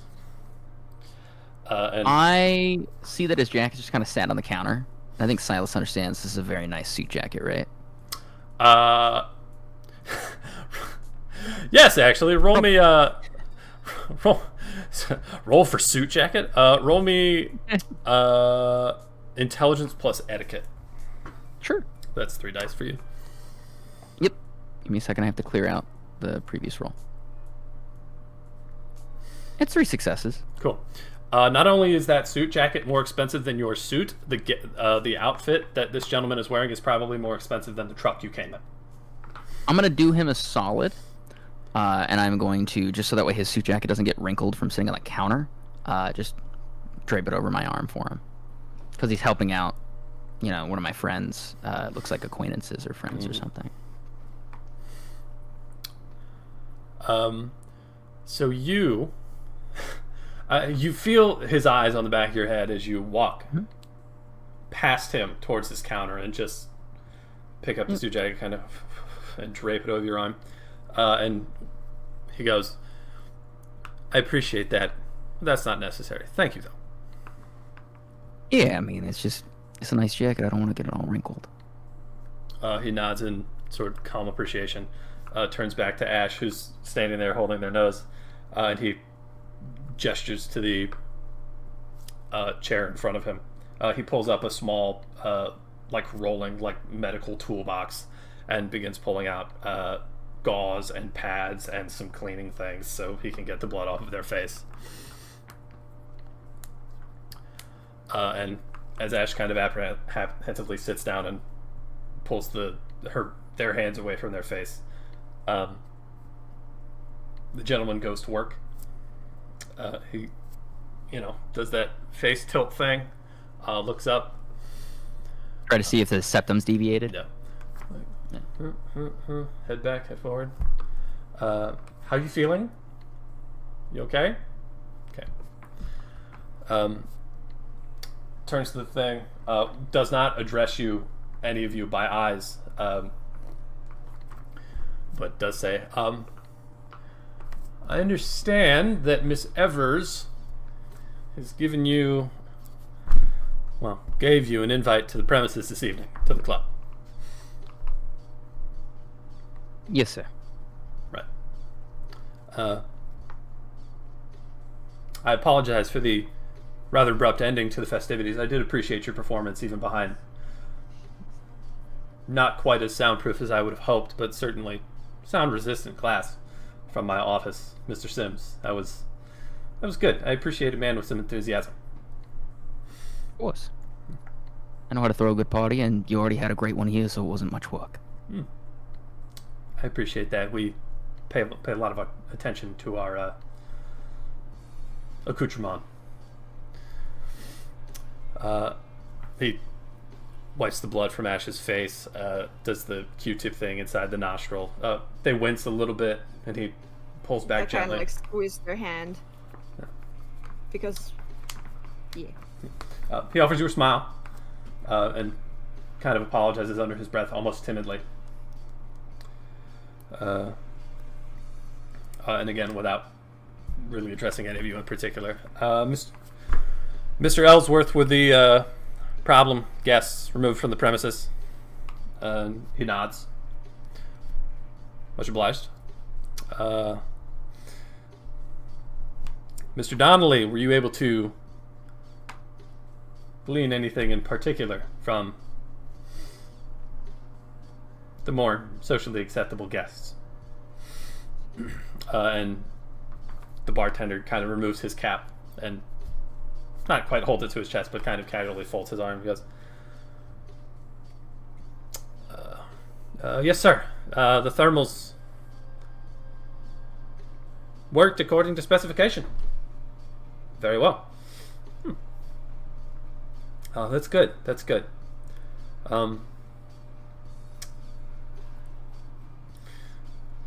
Silas feels the shift, and the open, pretty much like thinly veiled threat, and he stiffens up just a little bit. Not like showing outward aggression, but definitely showing like attention. Mm-hmm.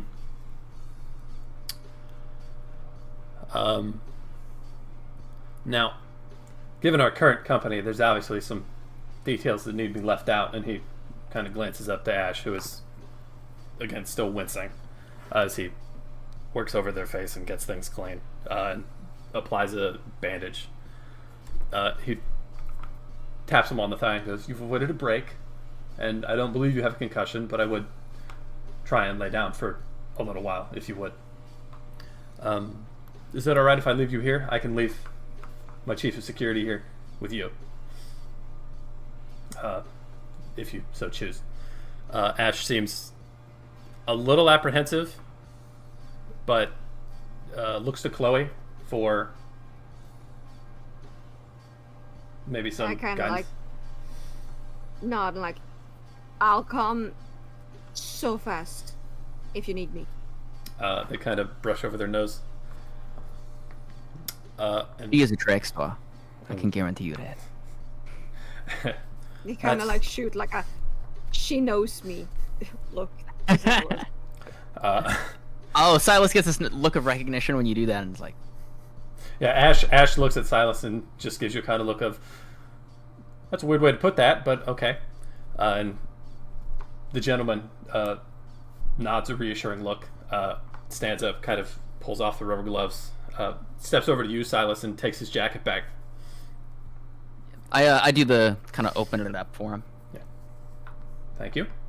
He Yeah. kind of wants those in. He's a very broad dude. He's well built. He's in shape, but he's not hulking by any stretch of the imagination. He's Does like he feel warm when he puts his hand? Because I imagine his hands will brush mine going through the jacket. That's what part of this was. Yeah. He does.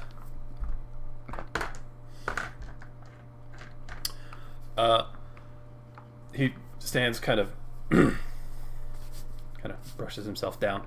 If you all would like to follow me, Mr. Donnelly, if you would secure things as they were. Gentleman with the cap on puts the cap back on and nods and steps away. Starts moving back down the hallway. Ron kind of takes a security stance at the corner that you all came around. Keeping an eye on Ash as the gentleman steps out and starts walking back down the hallway towards the elevator. I kind of, as we walk past, like, if you hurt my friend, I'll kill you, look. To the security guy. Once we're out of the door, I'm gonna go, so, I take it you don't have a bad cold like the rest of us? He does not acknowledge you, but he instead pulls some keys out of his pocket, a bit like an old ring of keys, not like a key bar, not a utility office, but pulls a ring of keys Old school. Old school, from out of his pocket, and rifles through it a little bit, pulls out one, and 5 or 6 doors down, almost right in the middle of the hallway, sticks it in a door, click, click, click, turns strangely far for a key in what looks like a normal lock, presses down on the handle and pushes through and steps into a dark room, and does step off to the side, and you can see his hands around the door, expecting you to follow. His head of security isn't with him right now. No.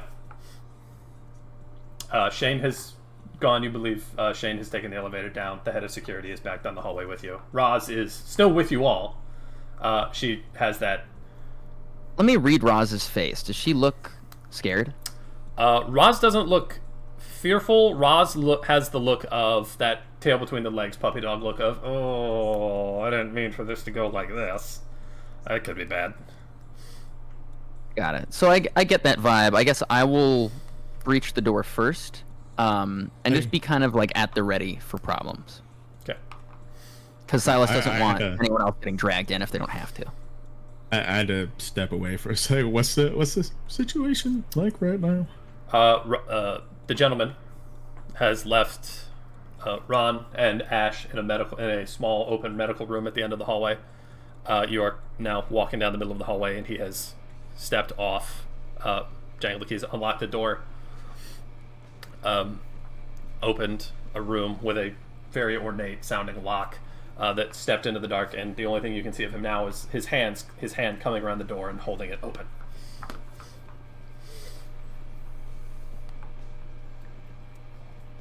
Shane, the bartender with the paperboy cap, has also stepped away, and you saw him leaving down the elevator. Fuck it. Yeah, I was about to say, I walked in, you saw Silas look apprehensive about it. He looked at Roz, read her face, and then you saw him kind of like continue to be straightened up, almost like at the ready, and walked through the door. Yeah, I'm gonna walk in and stand also near the door so I can interact with it if need be. Is the Cecilia with us, or is she back at the booth? She's still with you, but she, as the others step through this door, she does give you a look of apprehension and more than a little worry. I like kind of I like fucking look of recognition, like offer my hand. Her look of worry softens. She gives you a kind of half-hearted smile, takes your hand as you guide them both into the room. All of you, one after the other, feel the sensation of the texture changing of the floor. Like soft carpet has a little bit of give to it. Right away you can tell and feel and even hear a little bit. You have stepped into this room onto metal, as you have sort of clanked in a little bit. And as the last of you step in, first Bradford and then Cecilia,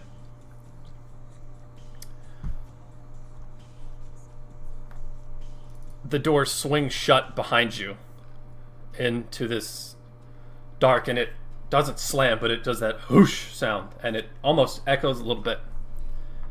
And it kind of sounds like all at once and from all different directions because of the acoustics of the room. you feel Mr. Ward step away and then not move at all. And you hear a switch click and lights begin to whoosh, whoosh, whoosh, whoosh towards you. And he stands in the middle of the room. And there's security equipment to the left and on the right and on walls, and metal tables with miscellaneous electronic equipment and whatnot. This appears to be a crafts room or a security room or some room for... It's hard to tell what this is. And you see against the back wall, there's bars that come out from the back of the wall. And as Ward kind of crosses his hands, kind of looking left to right down the line of you, he steps off so that your center of vision can see the man tied to a chair with this long, greasy hair coming down over his face, and you can see blood has run down his dress shirt, and his slacks are torn and ruffled and soiled, bloody. And Mr. Ward looks at you all to see what your reaction is, hits a button, and you hear a zzz as the man in the chair seizes, looks upright, and makes knowing eye contact with Silas as Ward turns to you all and says, "It seems that we all seem to have an issue in common. And for better or for worse, it's a lot bigger than Mr. Urich could provide." And as Is that Urich? As Urich in front of me? seizes and swings up and pulls and seizes and swings his head back up and screams as the hair swings away from his face. Start walking towards this asshole. Silas has lost hang on, composure. Wait, Urich's the guy in the chair? Mm-hmm. Yeah. You see that Silas loses his composure. Like, there's no composure. He's like I kind of furious. like grab you as you try and walk. Yeah, I also. I've got to handle some business. Is that all right with you, sir? I might get your floor a little dirty. Oh, I'm sure you would. Before Silas does any of this, I'm gonna look directly at Ward and go, has he got the same common problem? Or is he like everyone else?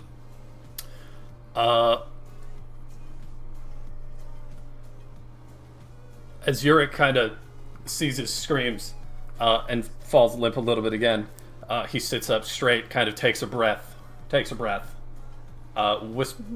screams something in a language you don't know, but is most assuredly profane, and spits blood at you, and makes it about as far as the back of the jail cell walls. What's his response to my questioning?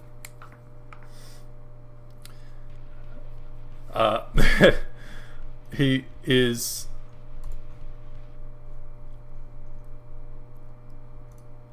Because Silas means no harm to Mr. Ward. This is some very clearly personal business. You're making for the jail cell, right? I am walking towards it. Well, actually, no. I've been caught by my allies here. They've held me back for the moment. Like, I feel like we have continuously walked in, so we're not at the door, but like we're not fully. 100%. Yeah. Not fully there. I think he stopped when he felt hands. Yeah. Ward is closer to it than you are. This man is the man who killed a lot of my very good friends, a lot of innocent people, and made some of us the way that we are today. I am not here to cause problems for you, but this man, he isn't the man anymore. He's a problem who's gonna keep causing problems. Is he? Because right now, he's my prisoner. In my building. In my burrow. Chained to my chair. What can I do He to- flips the switch again, and Yurik Can you at least seizes- let me flip the switch once? He flips the switch down. And takes a step away and gestures. Do you hit the switch? Oh, 100%. Like, with no second thought. Yeah, just... And he lets it go on for, like, a little uncomfortably long, and then he puts it back down, because he's... Clearly, Mr. Ward is not wanting him to be killed, right? And Silas is going to continue his best, despite the situation, to show respect. I think he's certainly still really frazzled, and I think there is a moment of hesitation as he goes to put the switch back down. Ward kind of switches spots with you as you step away and stands next to the panel. Mr. Yurik, despite my best efforts, and most assuredly what would be your best efforts, is remarkably unwilling to talk about... I think I got something I could do. If you want, I'm really good at that type of stuff. I can show you.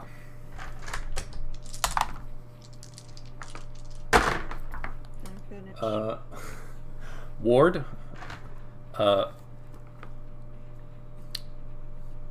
makes a pointedly knowing eye contact with you. Takes a breath, takes a deep, and as he lets the breath out, you see the color physically drain from his body. And he lets it out, kind of smiles a little bit, and you see his teeth, like your teeth.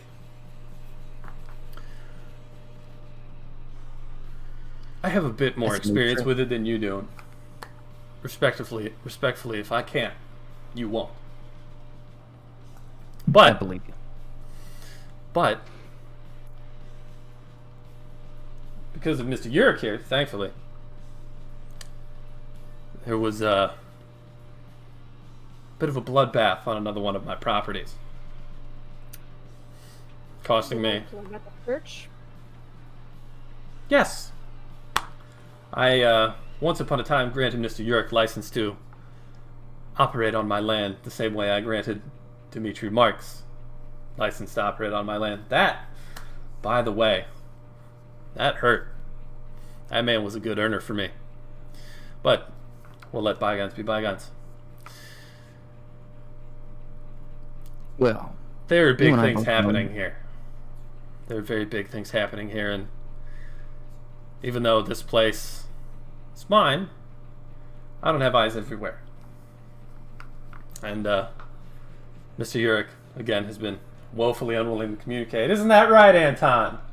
And he knocks a knuckle against the bars. And Anton just kind of huffs and puffs a little bit more. So, here's what I need from you four. Well, you five. I need a set of eyes on the street. I need hands that can reach places I can't. I need problem No. solvers. problem solvers. It's good. Problem solvers. I like that. I need problem solvers. And you four, sorry, you five, seem to be the perfect candidates for the job. You mind if I ask you some questions, Mr. Ward? Not particularly. Okay. So, and is there like any chair that I can sit down in here?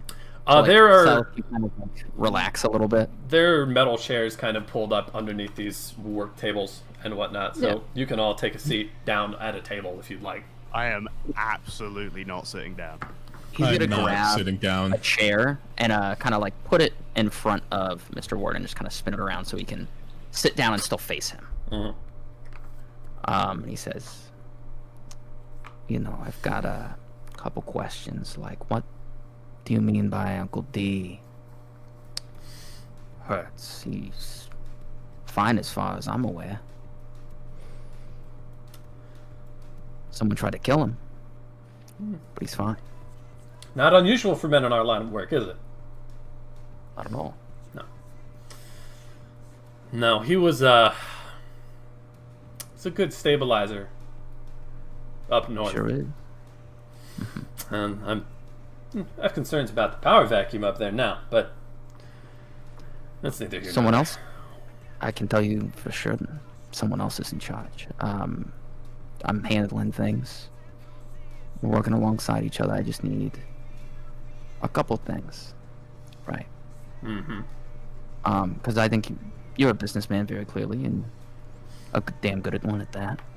You've been at this for much longer time than me, and I think it's fair to acknowledge that, you know, the table's a little skewed. And we're going to be learning some things from you while we're under your tutelage, right? I don't want you to get nothing from that. So, the way I see it is, do me a favor. I'm not sure if it was you. I'm not here accusing you in your own house. Someone tried to murder Michael D. Someone murdered Big Red. I'm just asking that whoever that is, whether that's you or someone you know or whoever, either we are allowed to handle that problem, so that way I don't keep losing so many people I very much care about.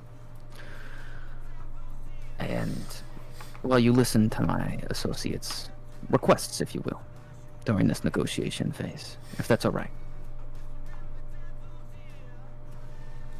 That's And all I can right. guarantee you, as long as we can come to some good terms, you don't have to worry about us betraying you or dealing with what Yurik did. I'm shrewd, but not unreasonable. I am more than willing to listen to any requests you may make. Whether I grant them or Right. not is another matter entirely, but I'm here to listen. I say I personally have a decent amount of influence up north. I can certainly handle that problem for you if you're willing to let me have Uncle D still be around and keep safe. And I look at the rest of you, because this is kind of where you guys get to say what you want. Because Silas is very much in the point of, like, the guy he really wants to murder is right there. This guy has made it clear he's not going to let him murder him. So at the very least, keeping his people safe is what really matters to him. Bradford is very not here. I can't speak for Cecil. Bradford hasn't seen shit like this before. Hasn't seen fucking... I've... like Dexter shit. Like this shit right here. It's just kind of like fucking stunned to silence. He's trying to detach himself from this situation. Like this. I'm gonna give Brad a kind of like hand, or not. I guess I'm not a hand. I'm just gonna look at him and I go, Brad, this is the part where you ask questions. Respectfully. I'm gonna need a bit of a refresher on a couple of things because I lost the majority of my notes when my phone imploded, which out of game backstory. My immersion. So the dude that killed Maria, was that Anton, or was that I know we had that bit where I had fucking the evidence brought up and the ghost appeared and was like, oh, that's the dude that fucking killed me. From what I remember, we never got a definitive.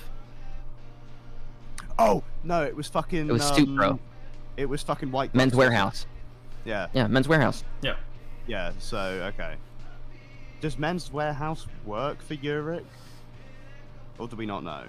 No clue. We This don't is the know. opportunity to ask. We have a guy in front of us that knows a lot of stuff very clearly.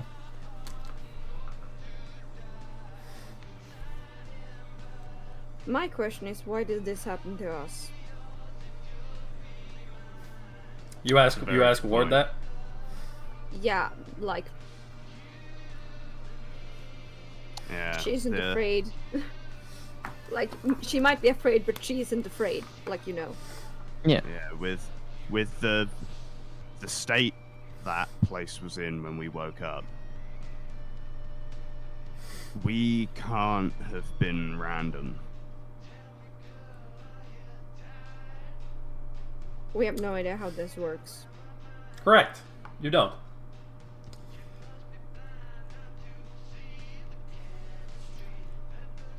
While it is true that things like us get made, usually on purpose, that doesn't mean that it happens when our creators are in their right mind. That's fair. So you think somebody or several lost control that night? That's what happened, and I mean, from what I've been able to gather, there was a considerable level of violence enacted in that nightclub, in that Extreme. basement. yep. Mr. Ward, There was do you... Oh, go ahead. I'm sorry. so much blood. Do you happen to have any idea of who these folks were? Because I'd be willing to give you at least what we've got so far. Well, Unless you already know that. my position has granted me a certain level of access and information that has already led me to a couple assumptions. Mr. Urich over here, at least I believe, took money from two separate parties who both intended to enact that level of violence on the other in that nightclub that night. But instead found themselves out a rather hefty sum and facing down their mortal enemies, with several dozen mortals in between. Mm-hmm. So dickhead over Gang war there. gone bad. Dickhead over there conned two rival gangs and got them to meet up in his own establishment. Sounds like for a payout. For quite the payout, if his bank records are anything to go by.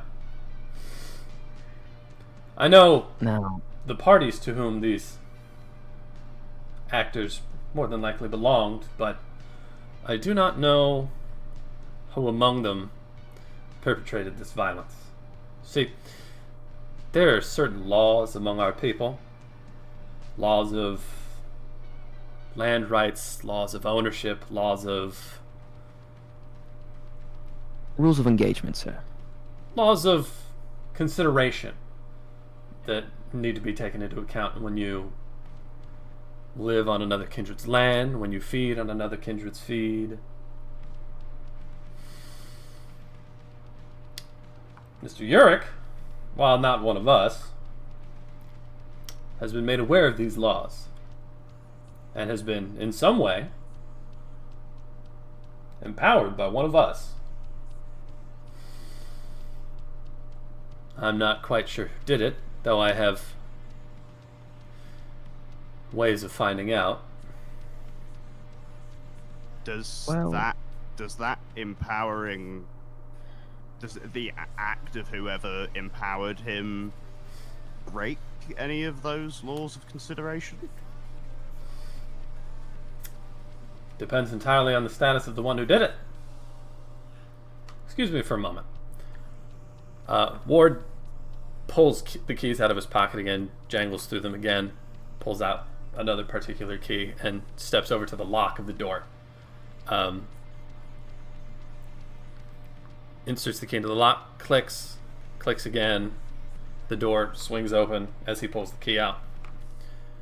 Is this the door that we entered through, or the lock? This is the door to the jail separating cell. us from Urich? This Right. is the door to the jail cell. Mr. Urich, how are you? And he kind of slaps him, backhands him, slaps him, kind of to wake him up. Urich again sits up, wild eyes, his eyes extremely dilated. It doesn't look like he's slept in some time since he's been in this cell. He's been kept awake. Swears again in a language none of you understand. Mr. Urich, I do need your assistance once more. Who made you what you are? Whose blood did you taste? Yurik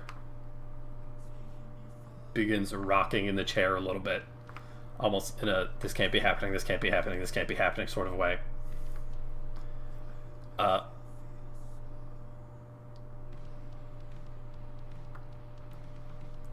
In fact, hold on. Everybody watching this happen right now, make a wits plus awareness check. Sure. Oh, that thing That thing that you historic. Yeah. Is this one of those things where I get to roll wits investigation success, or wits one insight crit. or whatever because of Ooh. active stuff? Five This successes. is not a crime scene. One success, one fail. One success, one fail. So One one. success, Pardon me. crit. One success, 3 fails. Yeah. Wits awareness. One, Yeah, I big fail. One I have no success, clue what the one fuck's going crit. on. 3 success. 3, and then 5. Bradford, you specifically, and Clayburne, you to a slightly lesser extent, understand that the look, you can manage to read the look of panic on Yurik's face of he wants to talk, but he can't. And as the blood runs from his ears, and as the blood runs from the side of his mouth where he is literally biting his own lip open as he is rocking back and forth, and says, just kind of drops his head as he sits in his chair and says, I can't. Oh, looks like someone's got a tongue tie, have we? He looks up, makes eye contact with you. His face changes away from that blank, paralyzed panic to sheer rage as he spits blood at you. Yeah, You're- try it again, maybe. Try it again. Maybe you'll hit me the third time. Do you think you could pick him out of a lineup? That look, Sounds like you can't speak. that look of locked out panic kind of looks back on his face. Bradford, you can't quite tell why, but you get the idea that something is preventing him from speaking, and you're not sure what. This is not just a man who is resistant to torture. This is somebody who is being propelled against his will. Because Silas, you would know that Yurik will roll over given enough pressure on pretty much anything. Yeah. But he's not doing it this time.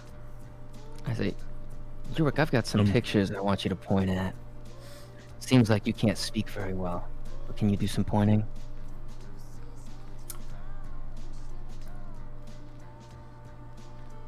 He looks at Ward, who's standing next to him,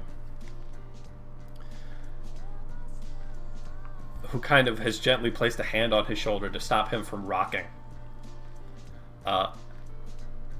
And kind of looks to you and nods. Mr. Ward, do you have a printer? A printer? Yeah. Not in here, but if you have some way to I display pull images out on a computer. flash drive from way back when, from the security footage. From. Yeah. From when Oh, Uncle the- D got attempted to be murdered. Oh no. He kind of looks at it inquisitively and goes, He looks over your shoulders and points to a monitor on one of the walls. That monitor swings out, and if I move Mr. Yurik, he grabs.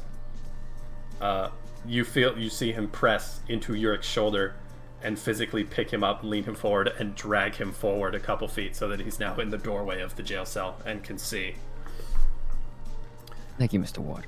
And I put the screen down and I go, consider this at least a token of goodwill. Yeah. And I put the USB into the computer, and I'm going to pull up Zip the on. footage. I pulled up the footage, and from what I remember on the last computer check, I am just computer savvy enough to hit pause with the space bar and then go arrow by arrow, frame by frame. Huh? I saw. This is really fitting. Yeah. So you just start smacking the spacebar, and it pauses right at that right moment, right when the gloved hand pulls the cop out and away. So he doesn't recognize Blousey. Oh, actually, oh shit, yeah. So when do you start mashing pause? Because basically the moment as soon as Blousey is about to come on screen, because I remember her from breaking my fucking sky glass. Silas is still a little mad about that, even though she's kind of protecting him in that way with the skylight. It's still really frustrating. So he Ward goes, God, please stop. Just let it play. And steps towards the computer screen and crosses his arms and just kind of leans in a little bit. And you see, if he could get more pale, he would, as his relatively stoic face drops and his eyes widen a little bit. Even now, when this man has been ice cold since you've made eye contact when I with him. see that man do that, I go, "That's the lady who fucked up my skylight too." Yes, Chloe. I have two mysterious ladies in my brain. Does this person look anything like the picture that Ash was in? No. Okay, just making sure. Inside your brain, there are two mysterious ladies. Oh god. Write that down. We're making merch. Yeah. I want it on my floor mat. Is that wrong? Yes. There are two mysterious ladies. They're both calling me slurs. Ward's face drops, and he kind of. What's his recognition? Or what's his like? Does he react when I say that lady is like personally interactive with me? He turns to you with his eyes a little bit wide and says, "What has she said?" Well, she told me that light. She told me the light's real fucking bad, and then there was this voice thing in my head that started screaming at me. Yeah, dropped a flare through the fucking roof. Yeah, who fucking does that? Like, I know I don't live in the nicest place, but it's kind of rude. And then she spray painted on it. What did she spray paint? Stay out of the light. Fear the light or something like that. Fear the light like that. Yeah, it's been a while. I put a top over it. Right. Obnoxious little sun painted right next to it. Yeah, Clayburne would remember, but Sam lost his notes. That's fair. It's almost like finger painted on. Does that sound about right? Wait, why do you know? Hold on. Have you been stalking me for longer than I expected? No, she has a bit of a flair for the dramatically helpful. Garage. That's true. That too. Flair for the dramatically helpful. But if she's there, that means somebody higher up than me knew. Oh, and then there's Zitdickhead, and I point out, Yeah. and I go, "That's Men's Warehouse." That's my colloquialism for him. Yeah, He seems to murder We- people pretty effortlessly. we've not been able to get. But have we been able to get a better photo of this guy? Nope. Yeah, That's the best photo we have. we've Shoulder out, and we have You know- like up his shoulder and past. We do not have his face because he was right around Yeah. the corner on the second angle that we got, which was from the Dimitri arc. Not true.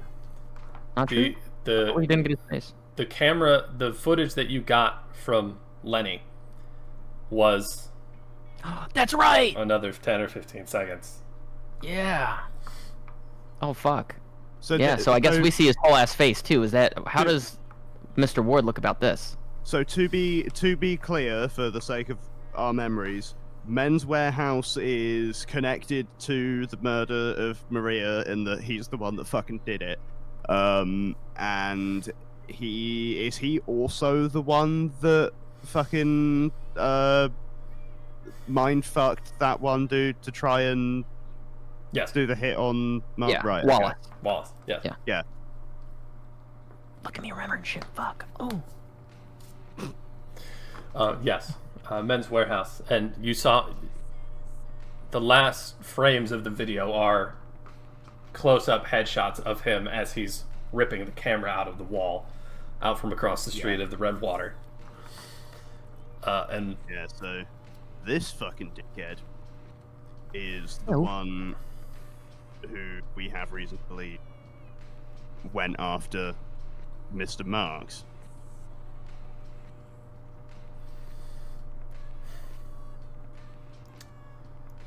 Ward's face does not change.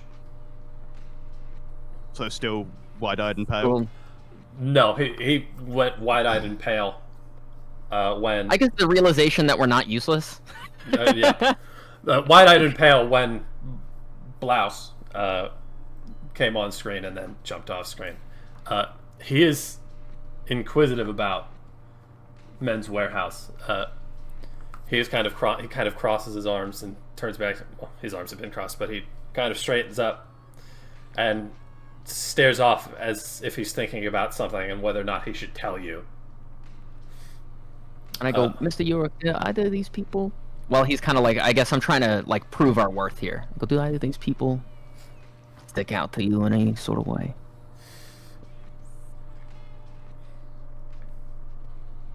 I mean, unless you just want to stay in that crate for the rest of your life, that's totally fine. He's kind of rocking back and forth a little bit and is looking up at the video, and he follows Blouse's path across the screen and then up and away, and then his eyes flick back and forth watching the cops disappear off the screen. And as the camera focuses up on this dude's face and he pulls it out and the line goes black, there's a flicker of recognition that you can see in his face. I go, oh, so you know Men's Warehouse. Interesting. Right. Okay, so Mr. Ward, I think What? you found your individual. At least someone. yeah, we got a real nice close-up of the fucker for you too. And I unplugged the USB.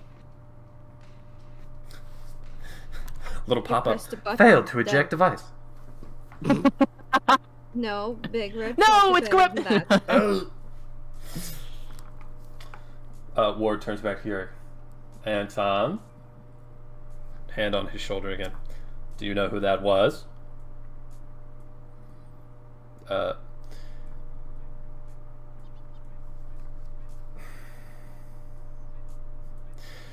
Yurik stops nodding back and forth, or rolling back and forth in the chair, and whispers something under his breath before Ward steps in front of him, grabs him by the throat, and tilts his head up and says, "I cannot hear you."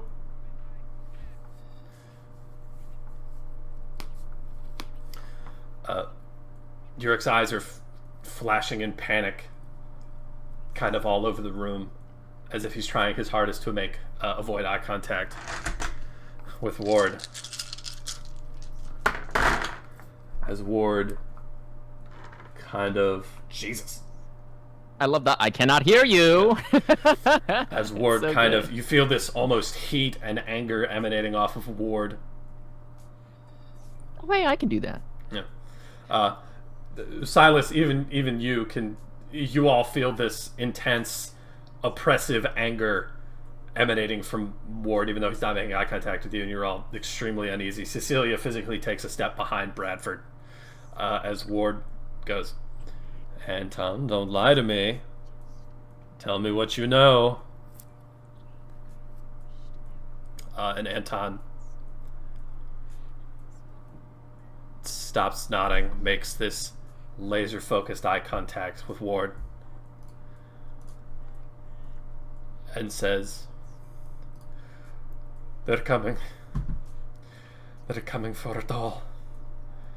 They're burning it all down.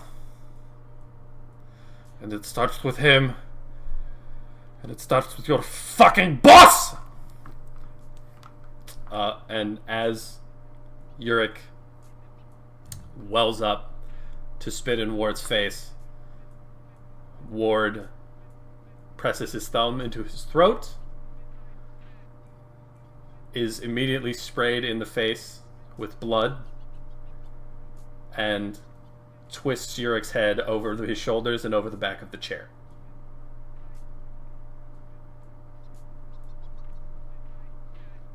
Mr. Ward, you got a towel over here somewhere? Can I get you something? It's just, you got a little Yurik on your face. He steps over to He says that in like complete seriousness too, like in a professional businessman kind of way. Like I don't really want to continue negotiating with you with guts and gore, and it feels a little incorrect. He steps back and away and steps out of the jail cell and kind of pushes Yurik's body over. Steps out, opens a drawer, gets a vial, and steps back over to the corpse and gathers some blood from Yurik's still pumping and open carotid artery that is pumping with so much force that it is splashing up against the back wall. Lesson. Pulls it, corks it, comes out of the cell, hands it to Silas, and says, I need you to run an errand for me.